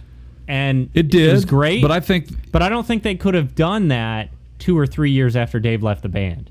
I don't think it would have gone over. If anything, for me, it would have seemed a little sloppy in comparison. If you compare that album to 1984, well, part of that's because there's no Michael Anthony, right? Well, but believe it or not, though, they were very successful. That album was actually quite successful. Well, it's because guys like me and you went and bought it no matter what. Yeah, right. But yeah, man. I mean, this is a great conversation about these two guys. I mean, they're both very talented. In their own way. I think if you level talent, if you're laying out the talent, the level of talent, I'm when it comes to what that person can do on a record, I would have to lean towards Sam because he's still doing it. You went and saw him. You mentioned this earlier. You saw him not too long ago. Incredible. He's fun to watch. He's incredible, man. Yeah. I mean, I've seen him. He was can't everything. Even tell you how many times I've seen him. He was everything I expected him to be. He was the Red Rocker. What's nice about that, what was nice about that too, though, is he paid homage to the boys in Van Halen by doing some Van Halen stuff, man, and which I thought was awesome because it pays homage to Michael as well. Michael deserves, a lot of the credit for the success of that band. So, okay, now I've got 2 or 3 things I always like to try to leave people with, if you want to learn more, here's where you can learn more. Right. So, this is a little odd, but I'm going to put it out there. Now, I've qualified myself as being, a little bit of a music nerd. So, I listen to everything, man. I have listened to... I do as well. From Gregorian plain chant to, hip-hop to, there's probably not a genre you're going to throw at me that I haven't checked out and I own a few albums of something, okay? Right. Mm-hmm. So there's this group that my wife and I, it's just good background music. It is definitely elevator music. They're called The Bird and the Bee. Have you heard of these guys? No. Okay.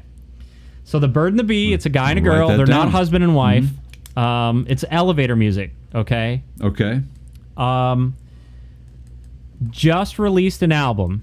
Now, they've been around for a while, and if you're going to start, do not start with this album. Do not. Okay, listen to me. Everybody listen to me right here. Do not start with The Bird and the Bee with this album that I'm about to mention to you.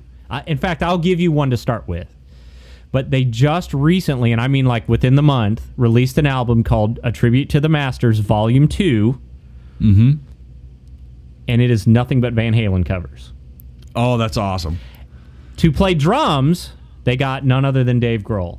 Now, if you're going to do elevator music, Dave Grohl ain't going to come play for you if you suck, okay? That's right. Yeah. So I agree with that. They're well known and they're well liked, and they're well liked in the club scene in L.A., and I actually discovered them in like a furniture store, and I was like, who is that covering Hall & Oates? Like, that sounds really good. Like, that sounds better than Hall & Oates. Right. And good stuff. So, The Bird and the Bee, Tribute to the Masters, Volume 2. We'll put a link to it mentioned on the podcast page. But let me give you one to start with before you go there. Because if you start there, you're going to go... all right, it's just a bunch of Van Halen covers. Right. So while you're looking for the link there, you got to get that set up. Yep. Let me bring in. This. But. Okay. Let me just. They only do DLR songs on this album. They only do DLR, and they have a song on a previous album devoted to Diamond Dave. Interesting. And I'll set you up for that. Go ahead. Okay, well, there's a couple of other tribute albums out there that even Dave's been involved with. It's called, if you like bluegrass, there's Strummin' with the Devil. Have you heard that one? Nope. That's it's quite interesting to hear Jump played right bluegrass. Yeah, it's quite interesting. I highly recommend giving that a listen. And there's a lot of those bluegrass tribute bands out there. The other one that comes to my mind is Hayseed Dixie, that does all of the I've heard them, AC/DC. They even cover like Snoop stuff. Dogg and stuff. Yeah. Oh man, yeah, they're great. Those guys are fantastic, man. So, but so the bird and the bee. Okay. I got that written down. Start with this one. You ready? You ready? I'm ready. Start with this one. It's called Ray Guns Are Not Just the Future. That's the name of the album. It came out in, I think, 2007. Now, the deal with these two is they are accomplished session musicians, and they just decided to go out and do this for fun, and it really took off because of their talent. Right. He's the pianist. She's the vocalist. Okay. Track number 3 on Ray Guns Are Not Just the Future is Diamond Dave. So start with Ray Guns Are Not Just the Future. Then you can go on to Interpreting the Masters Volume 1, which is Hall & Oates, and then Volume 2 is Van Halen. Mm-hmm.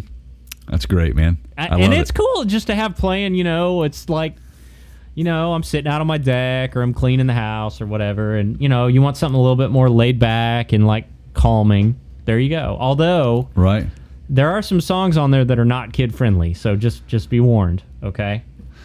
Yeah. Does it come with the explicit label on there? I guess they have to now if you get them digitally. Pretty much. Yeah. So did we talk about Sammy's book that he released? Okay, so did we? Have you? I'm glad you brought that up. So that was on my list of things to bring up. So have you? I've read portions of this. Have you any exposure to this?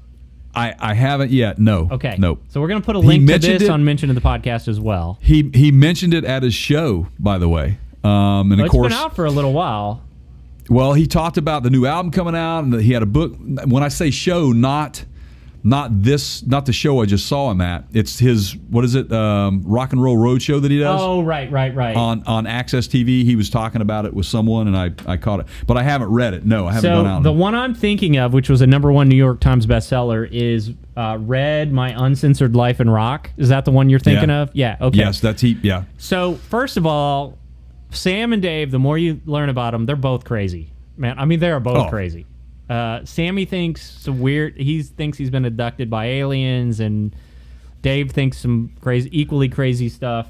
Yeah. But in this book, there are some. I've read portions of it because there were people that loaned it to me.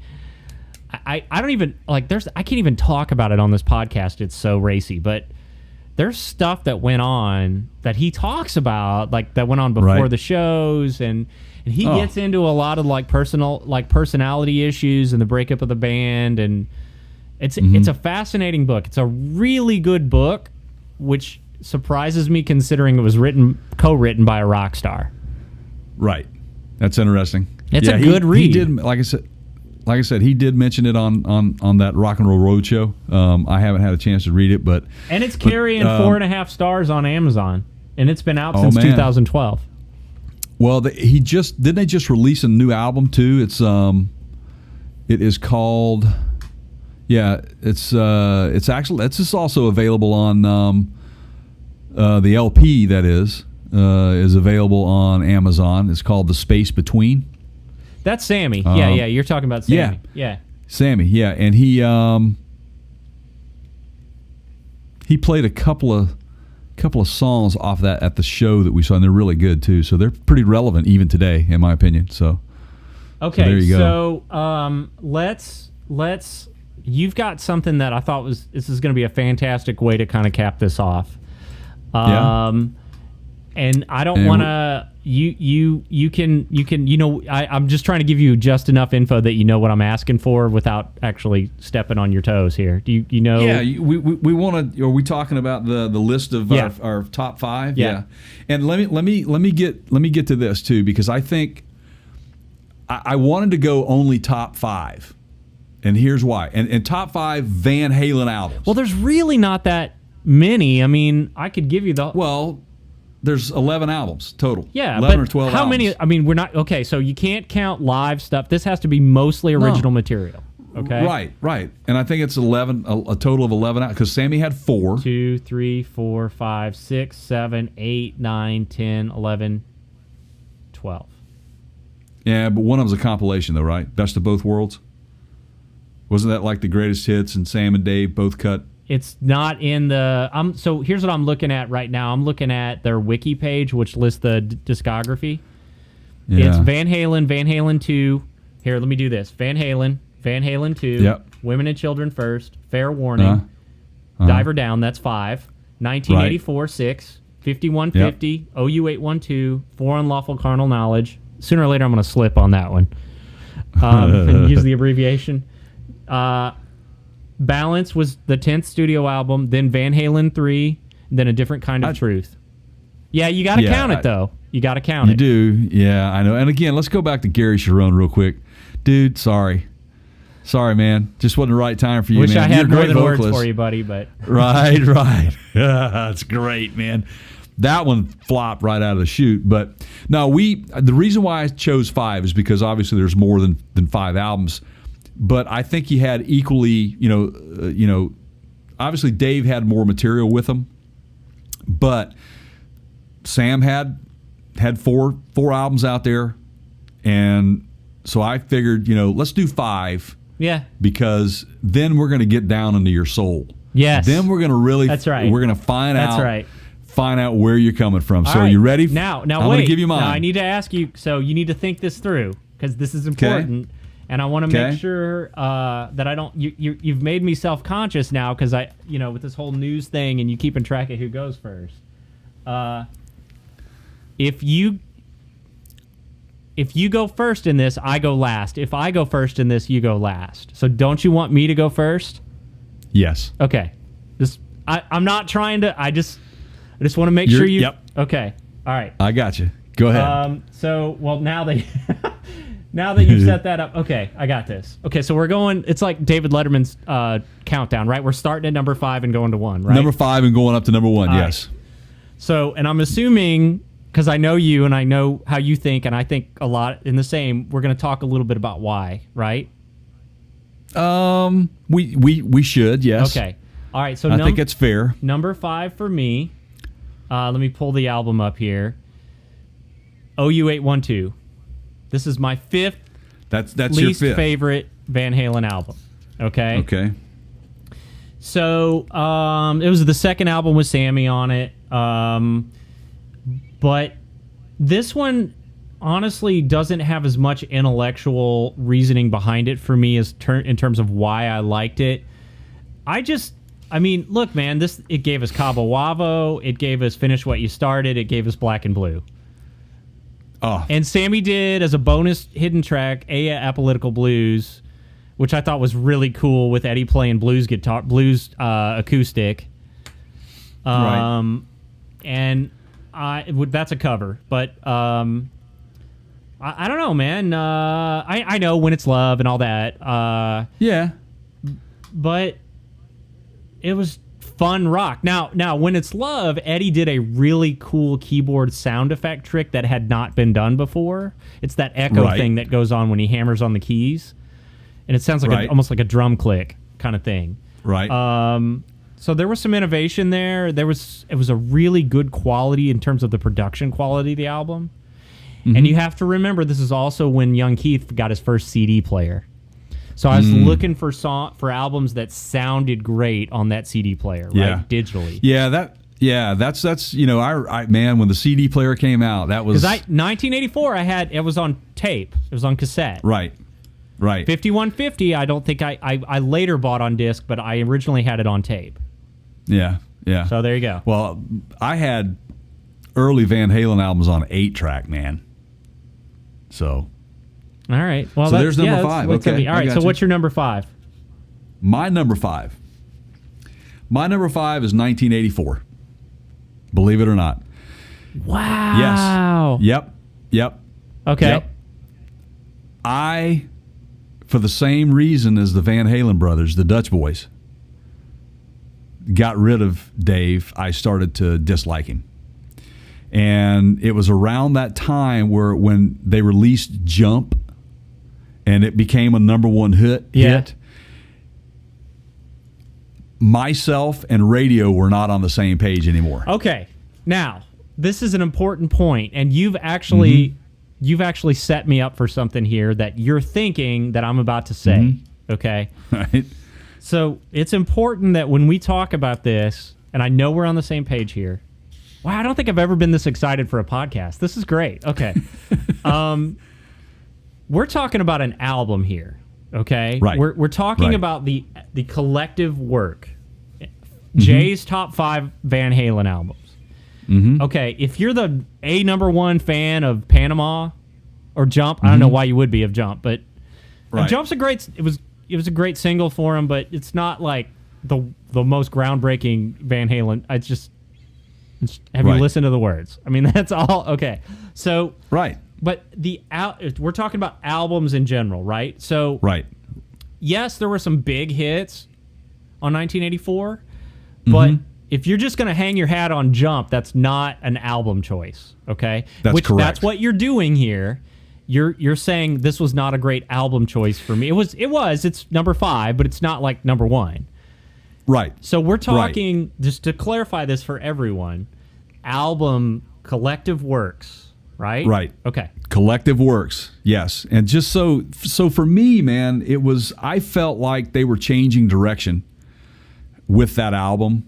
And yes, there were some great songs on there, okay? But collectively for me, it's not that it doesn't get past, the other works that we'll be talking about. Okay. And I did not care for the introduction of keyboards into the band. I did not like it at all. Okay.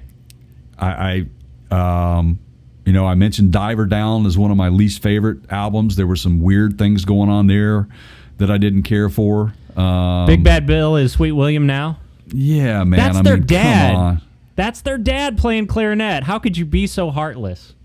That's their dad matter. right before he died, dude. You're awful. You're a terrible human being for hating on that song. You know what, man? Let me tell you something. I'm the one buying the albums, man. And I ain't buying them for Dad. Oh, come on. You got to have a little fun on every album. No. Yeah, well, they did with like Ice Cream Man. That was a good one. Okay. That's a good tune. So okay, so that's basically that was my number 5. Okay. Number album. 4. You ready? Number 4. Go. 5150. Ooh. Yeah. Wow. So, number 4 for you, huh? Yeah, wow. number 4. So introduce me to Sammy Hagar as the lead singer of Van Halen. MTV was well established at that point. This was, let's see here, 1986, March 24th, 1986. Kind of said to the world,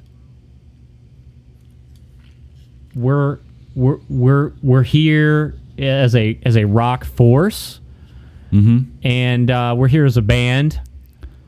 And this is the band work that we just did. Now, a lot of people hate on this, but it's done very, very well, in terms of album sales and charts and all that. And look, man, I know there's a little bit more of a pop element to this album. That's why it's only number 4 for me and not number 1. Yeah. Right. But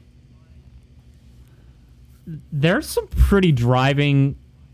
There's some driving numbers on. There's some good tracks on this one. Well, I think all of the ones that they did with Sam, there was some serious, like, where did he get that lick from stuff happening on those albums, man. I mean, look, the first time you heard Eruption, people were blown away. Yep. Period. But when you go, forward in time and listen to the Sam years with what Eddie was doing on guitar, just incredible, man. Yeah. Incredible. So, yep. Anything else you want to add We'll to get that? back to that. No, I mean, I think it was my... this album was the crack that got me hooked on Van... So, 1984 was by far, like... I would have bought their next album no matter what. Right. But I think... When I listened to 5150 again and again and again, I knew I was a fan. Right. Right? Like, we all have albums like, whether it's Pink Floyd or whatever, where there's like an album of theirs that you love, but you may not have like their whole work. Right.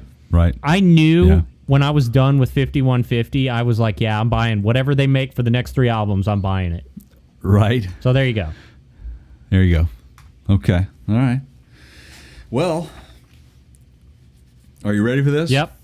You need a drum roll, or can you just? I'll save that till the number 1. And I know that this is going to seem weird to you, man, but the very first Van Halen, number 4. Number 4, the very first Van Halen. All right, which brought us. So that was titled Van Halen. Eruption and. Okay. Yeah. Well, and, you can't. You really got me and all that stuff. Let's see. So the track list. Running with the Devil. Running with the Devil. Right. There's a good guitar lick for you. Yeah, Running with the Devil. It's a great album. Talking About Love. Right. It's a great album. Obviously, Jamie's Crying. It got people. There's more hits on this than people realize, as I'm looking Absolutely, at it here. man. Ice Cream Man's on there. Ice Cream Man. And that was one of the first songs that I heard that really got me hooked was, because that was one I could really pull off. One break coming up. Right, man. That's so Dave. Exactly. That's so Dave. It is, man. Yeah. I mean, it was that charisma that like I said, it was like a moth to a light, man. That's a surprising pick, but that's a good pick for number 4.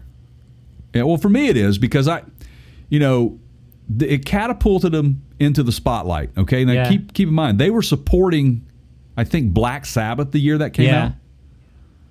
And I mean, I think they pretty much drove the nail in Ozzy's coffin that tour. Right. I mean, I think Black Sabbath kind of got rid of Ozzy that year. Maybe I don't remember right for sure, but they did the one tour, and then of course the rest is history. I mean, they were no longer opening for anybody after that tour. I mean, they went straight up, but that album for me, it's sitting at number 4. There were some great classic songs on it, but I just felt like it wasn't mature enough yet for them. It was really rough. It was cool to hear, what Eddie had with Eruption, which is really neat. And we, again, my first guitar player, first band I was ever in, that's what people just studied that until they, right. And he's doing all this stuff on the, he's trying to figure it all out. I mean, just kind of an interesting thing. And what's so funny about it is he during those times was because he didn't know how to play it like Eddie played it, because he hadn't had an opportunity to see him live, so he wasn't watching what his hands were doing. Funny thing, man, Dance the Night Away, great song. We played that, which is on Dance the Night Away on Women and Children First, or did he Dive Her Down, or no, Dance the Night Away. It's on Van Halen 2, I think. Okay. You need. I think I can look it up for you. I'm looking right now. Yeah, it's Van Halen 2. Okay. Or is that right? No. It's on the first one. It's on the original. Yeah, it sure is. Yeah. No, it's not. Yeah, it is.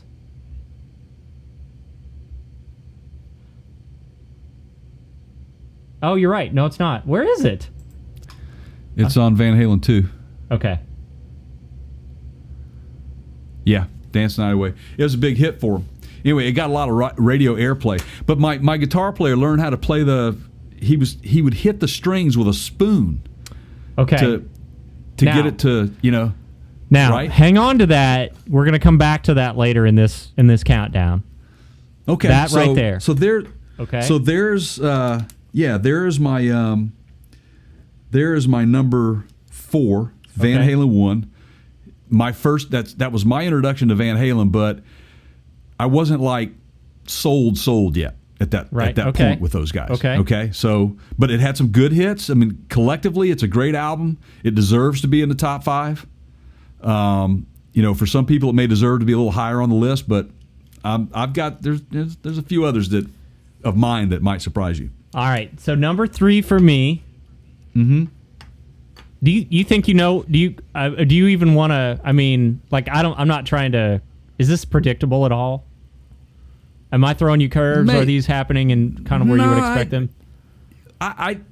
I think I know where you're going to go heavy on the side of, but go ahead. Okay. No, go ahead. I'll bet. Okay, here you go. I want you to do. Actually, let's do this together. Okay. Okay. All right. So what was your? Okay. So number. Okay, your number 5 was what? 1984. And your number 4 was. Van Halen 1, the first one. Okay. I want you to write down what you think my number 1 is going to be, and I'm going to do the same thing. Ooh, okay.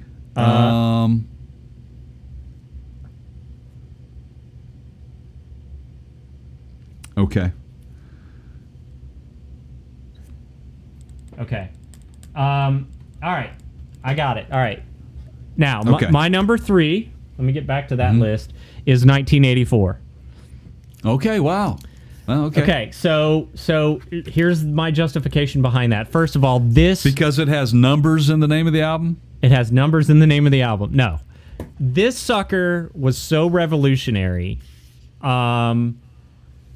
Everything about this thing was at a time when everything was changing. The style of music. You get this opening sequence of Eddie on the keyboards, and it's at the time we heard it, we're like, what is this sort of space sounding like weird? Right. It was synthesizers that Eddie was learning because he was a gadget guy. He was into all this tech, and he got his hands on some, at the time, very expensive tech to be able to do that. Now we can do it with a little Mac Mini in your closet, but right, you can do it on your phone, man. Right, but at the time, like, he was playing around with sounds and messing with sounds and coming up with these cool sounds, and then, I mean, just that distinctive keyboard sound that he got in Jump, that honestly probably made the song. Yeah, it did. And look, you had MTV, you had all these sort of exposures to it, and you had this guitar virtuoso that was out there, and you had David Lee Roth, like, doing the freaking splits on the video and, like, getting his face in the camera. Right. Nobody had ever seen anybody doing this kind of stuff before. Right. And brought us one of the best driving songs in the world, Panama. And then, Panama's a great you had song, Hot man. for Teacher and I'll Wait and all that. But, and those are great, But Panama, like, that is truly one of their best individual, stand by itself, stood the test of time, doesn't sound cheesy to this day. Right. So 1984 really has held up, and I think for a lot of reasons as an album, it is worthy of number 3. Oh, okay. Yeah. All right. That's interesting to me, man. I don't know if I expected that, really. I don't know that I expected that, man. So 1984 for you on number 3. Yep. All right, so now you can't, if I'm not going to change my answer. In other words, if you end up picking for number 3 or number 2 what I thought you were going for number 1, then I'll just admit to that. No. Okay. No. It's all good. It's all good. All right, so for me, number 3 is Van Halen 2. All right. Now, Van Halen 2,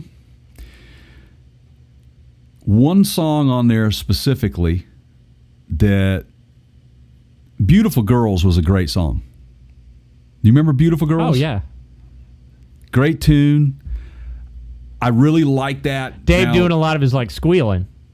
Yeah, and see, that's what I liked about Dave. And they had the little whistle, the little wee thing going on, right? Yeah. And he kind of synced in with that.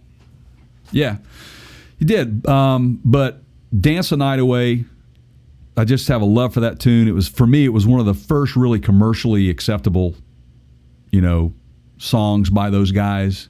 I felt with their, with what they were doing, and I think it kind of caught on and led to other things, because in later albums you saw this evolution of Eddie, starting to utilize, and you'll find snippets of this in this one here, like the acoustic work on some of the later albums are just phenomenal. Yeah. And I'm a sucker for an acoustic guitar. Yeah. An acoustic song. What was that one song? 316. No. I don't think so. There was I'm trying to think of it. Anyway, man, I can't. It escapes me now. But there was some acoustic work done on here, but like beautiful girls, Dance the Night Away. I loved their cover of You're No Good, which is pretty awesome. It was really, really deep and dark, man. It was just their version of that song was so dark. And it reminded me, it took me back to Running with the Devil, the way Running with the Devil was, because it was an extremely dark song. So if you listen to Dance the Night Away and you listen to Eddie's solo,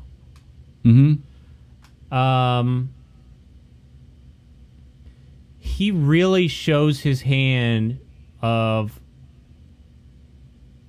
where he's going to go in later musical endeavors.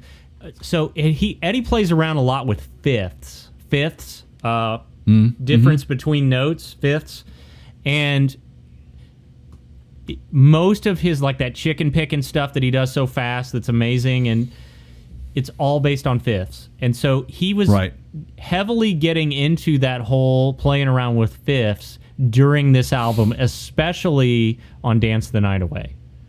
So it's just it's an interesting, because I remember going back and listening to that later and being like, well, it's much more exposed there. You can really tell, like, he's just learning this from a younger perspective, because he's not disguising it at all. He's just playing fifths. Yeah, and that particular song, I think it.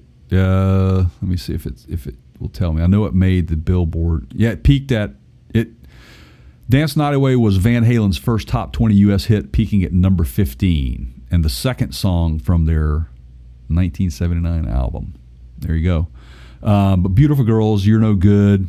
Yeah, man, there's so many good songs. Somebody Give Me a Doctor. Yeah. Bottoms Up. That's a good one. Spanish Fly. There you go. There's some acoustic work, which was a good one as well. So that's my number 3, Van Halen 2. All right, number 2. All right, I'm ready. Yep. Boy, I'm just like, after this, I'm going to tell you, after this, you have no clue what's left for me. I mean, there's just I've got you in so many different directions, like there's no way you're going to be able to figure this out. Okay, number 2 for me is For Unlawful Carnal Knowledge. Oh. Okay, so before you give me any more sounds of disappointment, like, just remember that this is the album that brought us Right Now, Standing on Top of the World, Eddie's acoustic guitar solo 316. Pound Cake, which he's out there doing his Pound Cake engine sounds at the beginning of the, Judgment Day is a great, but Sam did Pound Cake at when I just saw him. Yeah. Oh, I was so happy that he did, man. And I think, again, going back to kind of where we started this, as an album, and they were in full swing on live tours with this. They were at their height of their, Van Halen world, filling arena rock, all that stuff. And yeah, you had stuff like Spanked, and you had, like the kind of fun songs, right? Right. But there was actually good songwriting collaboration on this album.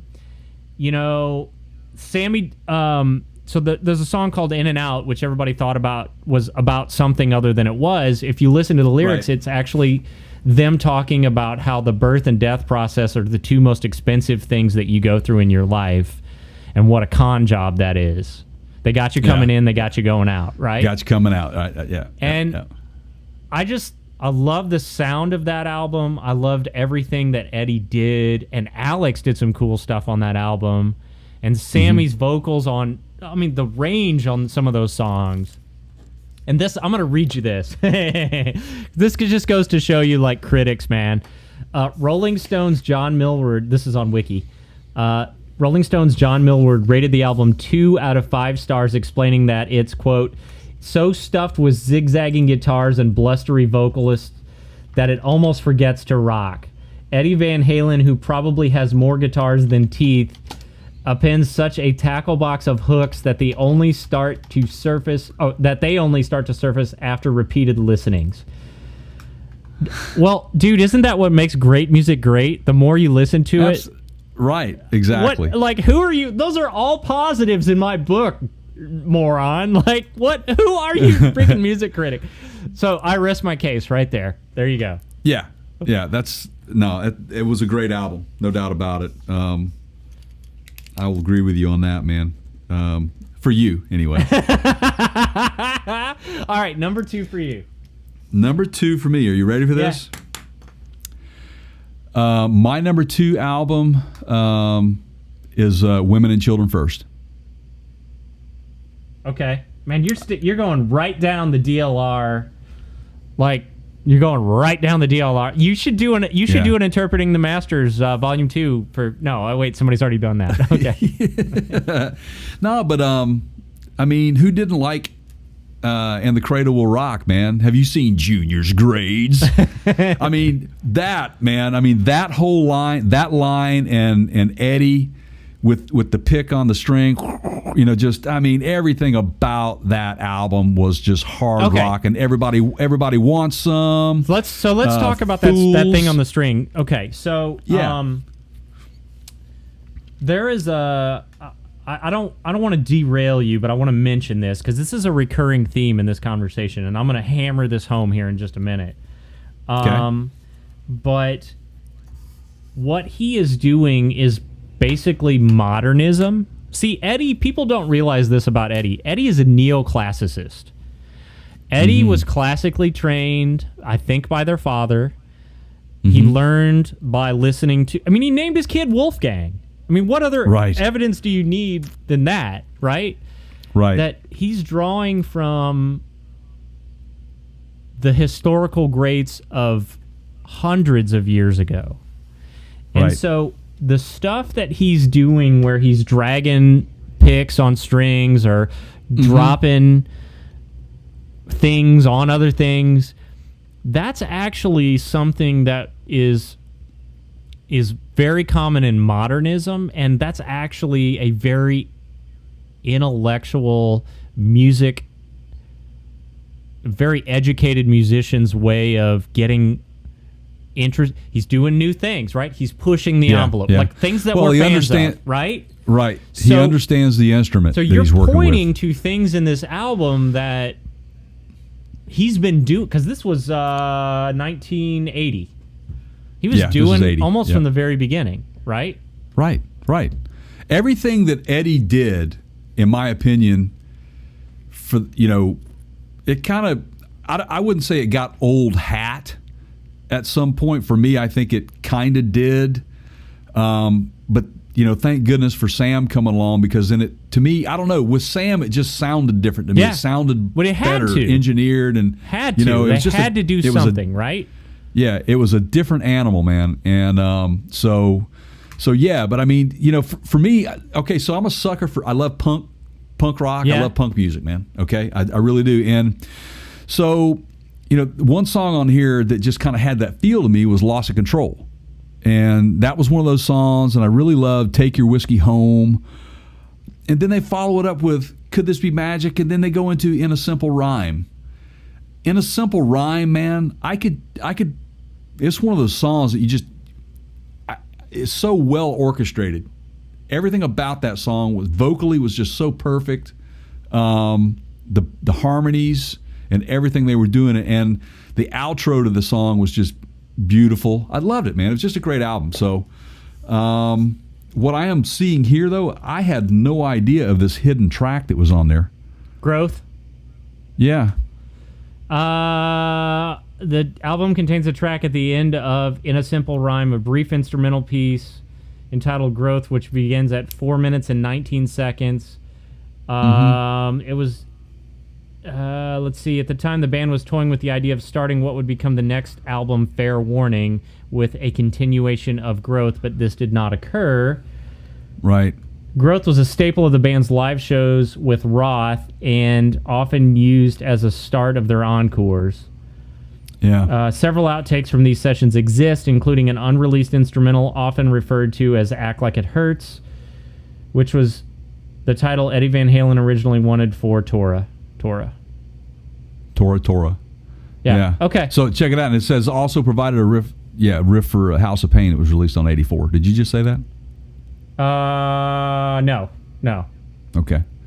All right. So there's my, that's my number 2, man. Okay. So. Yeah. All right, I'm ready. You gonna have a drum roll for you on yours? No. I'll give that to you. All right. So modernism. Okay. So inherent within musical modernism is I'm reading this from the wiki page, is the conviction that music is not a static phenomenon defined by timeless truths and classical principles, but rather something which is intrinsically historical and developmental. While belief in musical progress or in the principle of innovation is not new or unique to modernism, such values are particularly important within modernist aesthetic stances. That's really wordy, but it basically sums up what we've been talking about with you've got to go in a direction of innovation or it becomes static, right? Right. Now, let's talk about another band real quick and another guitarist that without Eddie, you wouldn't have this guy, and that's Tom Morello. Okay. I love Rage Against the Machine. Yeah. And I love what Tom did with Rage. I also love what he did with Chris Cornell and that whole time in their lives, man, which was so special, man.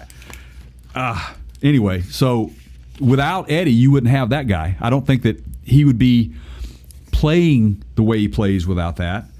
But then you look at there's 3 other guys or 2 other guys like Steve Vai. Didn't Steve Vai wasn't he in? Was it Steve Vai and Joe Satriani? Weren't they in the same class together? Yeah, or they've collaborated. They've crossed paths quite a few times. Right. So where were those guys at during the reign of Van Halen and Eddie? These guys came out. I think if I had to guess, 80s. you get a lot of record labels going, we don't need another Eddie Van Halen. We've already got that, right? He got there first, right? Yeah. Kind of like Microsoft. Did. No doubt about it. Yeah, we don't need another one of those. Well, I loved what Joe did. He made.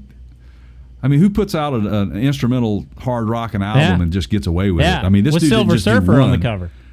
Right. Exactly. This guy didn't just put one album out, man. He put multiple albums out that were just incredible. My favorite Joe Satriani song, since that's what we're talking about today, is Always With Me, Always With You, which is actually kind of a ballad, but I don't know, man. It just works. All right. That is a great song. So I want to know before I tell everyone, what did you have me pegged for as my number 1? Fair Warning. Okay. I could see that, but that's not what I picked. Okay. I went with Balance. You're a Sam guy all the way, aren't you? Listen, okay. Let me explain. Allow me to explain here, okay? Okay. Now, you got to remember, there was a lot of further innovation that happened during Balance. This was also one of their darkest albums ever. Yeah, you're taking the technical path. Yeah, that's cool. So, but because you're trained, you're a trained musician. So, well, there's a story behind this, and I'm not going to drag it out too long, but there was a lot of turmoil behind the scenes. If you read anything that Sammy says, he basically says, I could say it white and Eddie would say black. Actually, do I have this? Because it's kind of interesting here if I can find it quickly. And I probably can't get to it.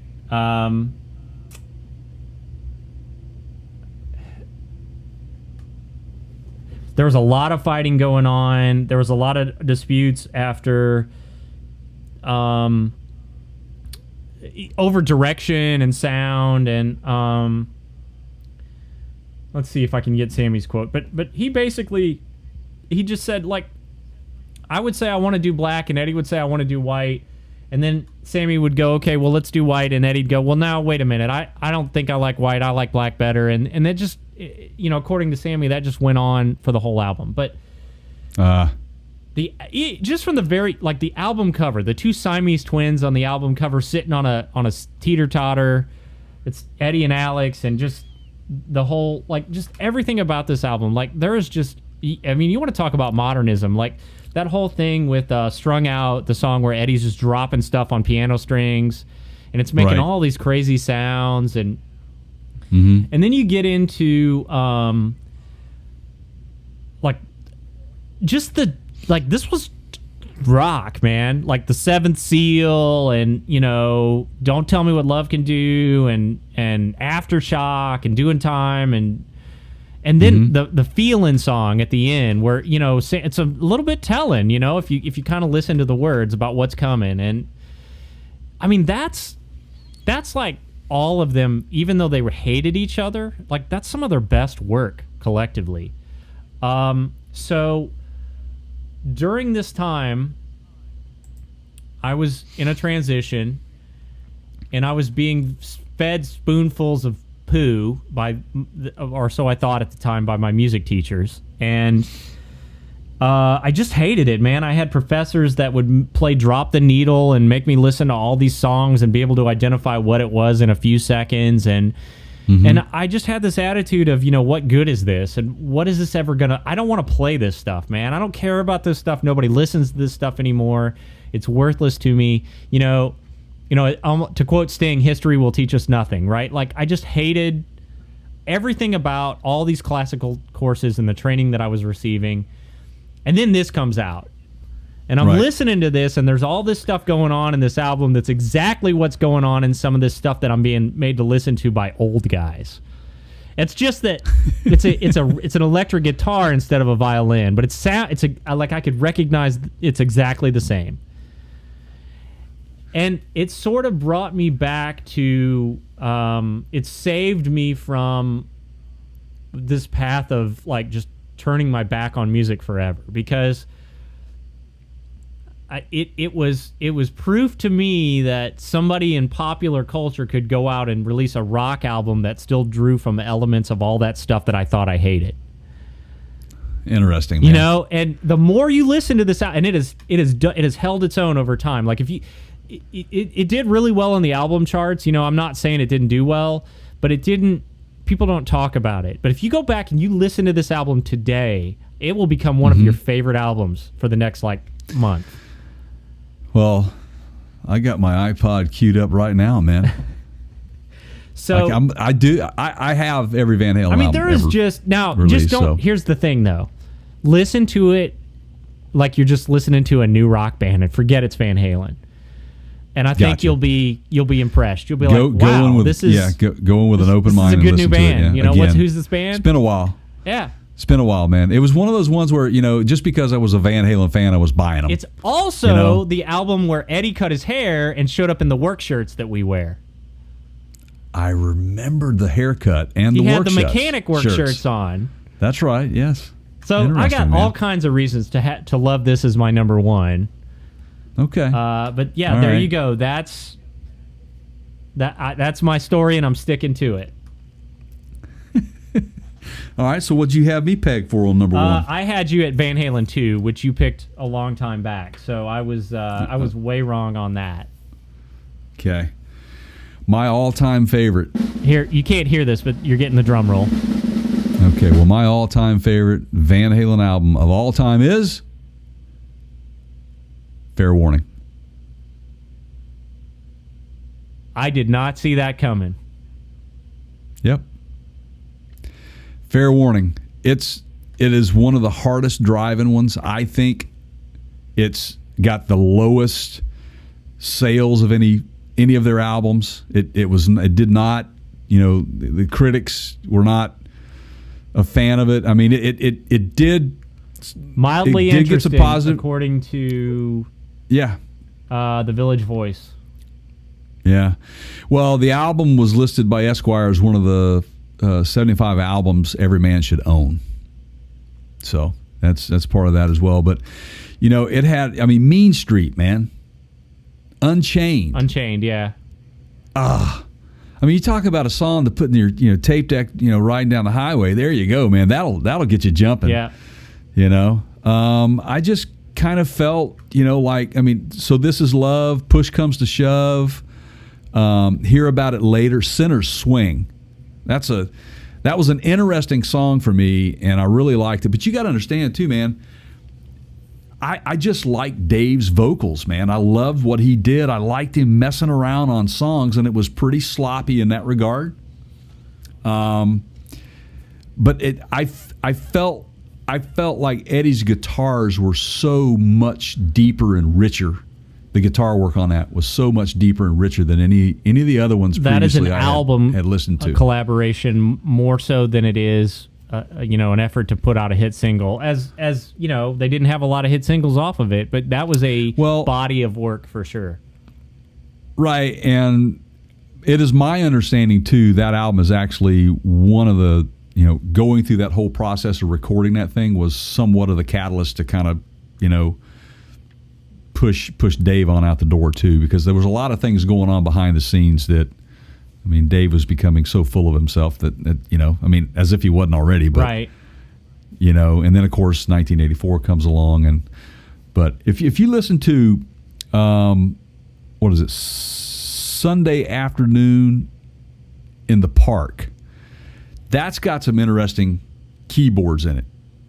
That was it. You got to go listen to that particular song, and then it goes into 1 Foot Out the Door. That's a good one. Dirty Movies, man. Yeah. That occasionally gets played on the radio now. Yeah, and it's like kind of funny. Satellite. That's going to say on satellite radio, man, you hear a lot more Van Halen that you never would have heard before. That's what I love about satellite radio is you're getting the full meal deal. So there you go, man. I'm a Roth guy, man. I just like that. We said it in the beginning when we were talking initially, how I like that rough, loose work that they were doing back in those days. And then when Sam comes along, I think that it gave Eddie the freedom without having that ego in the room to please all the time. It gave Eddie the room to go outside of what he was doing, and he became so much more technically polished. And to some degree, in some of those later albums, I felt a sense of indulgence, just because he could, Yeah. And I get bored with that so much, man. It's just like, come on, really, Yeah. So. Well, I think that's why,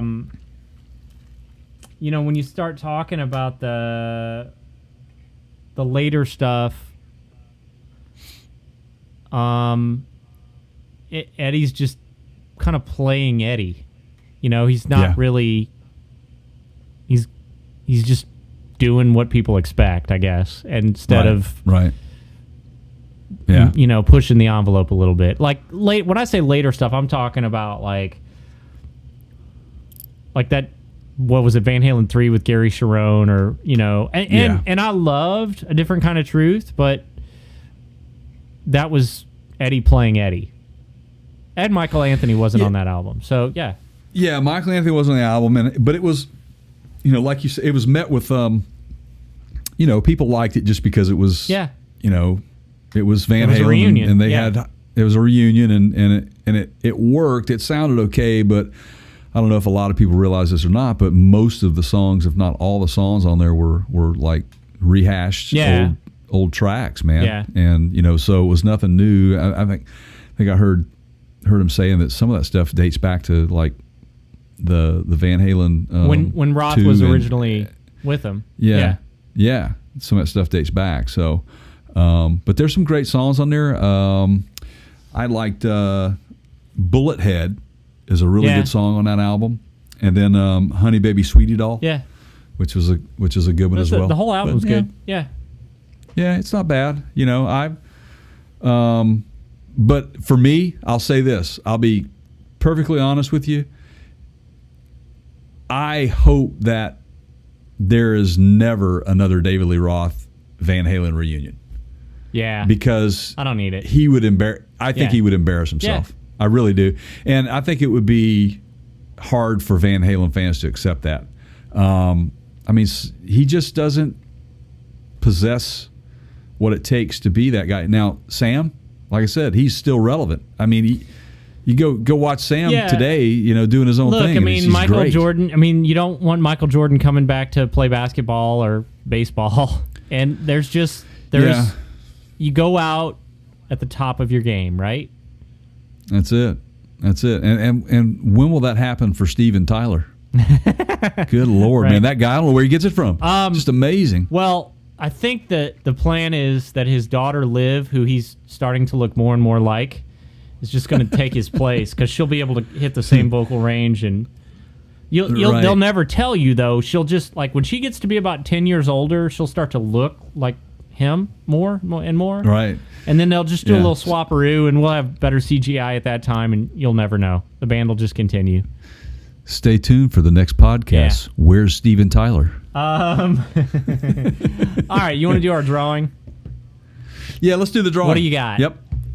What's this for? What are the goods? This is for our fans, and you have to be a person who is subscribed on our YouTube channel, and we just are randomly selecting one of you folks out there that are subscribed, that you are public. You have to be set to public for us to be able to know who you are. So if you want to be included in any of these drawings, make sure. Ooh, did you hear that? Yeah. That's the sound of freedom, people. Airplane. Yep. But you have to be a subscriber in order to be part of this. There's a. So we can't. Let me jump in and. Yeah. On the mention on the podcast, there are instructions on how to make your YouTube profile public so we can see you in our list. There you go. I forgot about that. I forgot. That's you put that up there. Go ahead. So anyway, the drawing on this particular podcast. He's coming back. Oh, I thought he was. Sounded like it. Yeah, he is. Oh, I'm sure he is. This will happen from now until probably about 10 o'clock tonight. That's just how they roll. We are going to be giving away a Union Tavern pint glass along with one of their koozies and 4 Parts Counter Guru coasters. That's the money item. That's what I want right there, man. Those are cool. Right there. Now, for those of you that don't know, Union and Tavern is where we recorded our 25th episode, the live podcast. So far, to date, it's our only live podcast, but that's a cool place. It is. So, yeah, some cool stuff in there. Man, what do I got to do to win some of those coasters? Because those are cool. Oh, we'll subscribe like 300 times under 300 different accounts until I just game the system. Exactly. Yeah, okay. And thumbs up on everything you see. Yes. I'm going to set up a script to just go like bots to just go do that so I can win some of this stuff. Yeah, there you go. All right. But no, I just felt like it would be a good little giveaway. You hear us talk about this place a lot and thought we'd like to share a piece of it with you. So there you go. Are you ready? Yeah, pick a number. 18. All right, 18. Let's see here. 1, 2, 3, 4, 5, 6, 7, 8, 9, 10, 13, 14, 15, 16. All right, you ready? I'm ready. Pete Manley. Oh! That's awesome. This proves that all of our subscribers are Jay's family members right there. Because this is the second one, and it's been like, yeah, it's my neighbor. So do you know Pete? Pete and I served in the United States Air Force together way back when. Okay. And he's a Van Halen fan. There you go. Well, you have to tell him that...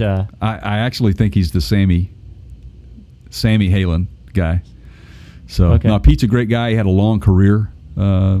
And we stay in touch still to this day. So it's there you go. I'll get a hold of him and go ahead and autograph those coasters, Sammy Hagar. Just he'll never know, man. Just Just sign him Sammy Hagar. I'll do that. So, so we have to be able to get a hold of you to let you know that. I'll send him a message through his profile. Do that, and he'll probably reach out to.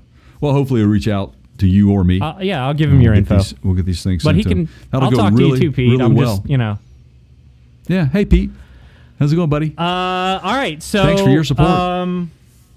Okay. Let me while you're rolling over there with your swag, let me just thank everyone and remind them. Thank you for our current subscribers. Thank you for listening, everyone.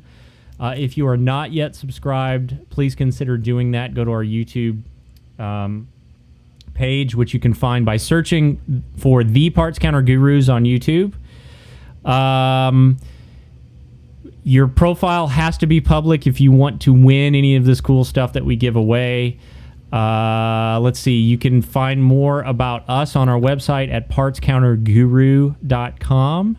There is a podcast links tab at the top, and you can find all the other ways that you can watch and listen to us, including on the Apple devices, the Android devices, all the famous podcast platforms we're on. Facebook, we're... help me out here, Jay. What are we on Facebook? Facebook, we are / Parts Counter Gurus. Okay. That's facebook.com / Parts Counter Gurus. Instagram, we are The Parts Counter Gurus / The Parts Counter Gurus. I just thought of something when we were talking here. Here's what I think would be cool. And we'll ask, you have to have the consent of our fans, but what I think would be neat is that once they receive their goods, that they take a little snapshot. Yeah. Yay. And we'll have a fan gallery. How about that? Yeah. Just post up the picture up on our website for. Yeah, you can do that, or tag us on Instagram. Yeah, tag us. Yeah, tag us on Instagram. That's even better. The Parts Counter Gurus, with your stuff. The Parts Counter Gurus. Yeah. There you go. The Parts Counter or Facebook, either one. Yeah. And remember, when you do that, it's at The Parts Counter. If you want to tag us, just at The Parts Counter Gurus. Yeah. So you'll find it. There you go. It's there. Just include that in the body of your post. So, all right, man. You want to take us out? Yeah, sure. So I think this has been my favorite podcast to date. Good. Well, yeah, that's good. It's fun. It's been fun. You feel good about it? It's our longest. I feel real good. I've learned a lot about you today. I really have. This is now you know why I asked this question, because it's a great interview question for anybody that you're about to you want to let them into that level of personal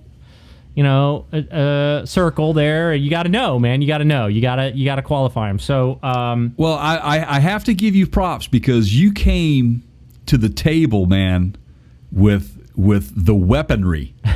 You were at the table, man. You were ready to win this battle. Well, I don't know if it was a win.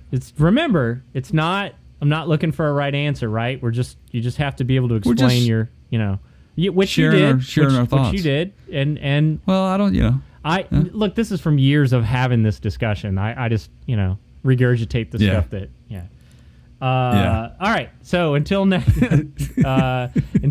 time, that is Dave over there. I am Sammy. I'm going to leave you with, here's something for the older crowd. How about this? Remember to ride low and drive slow.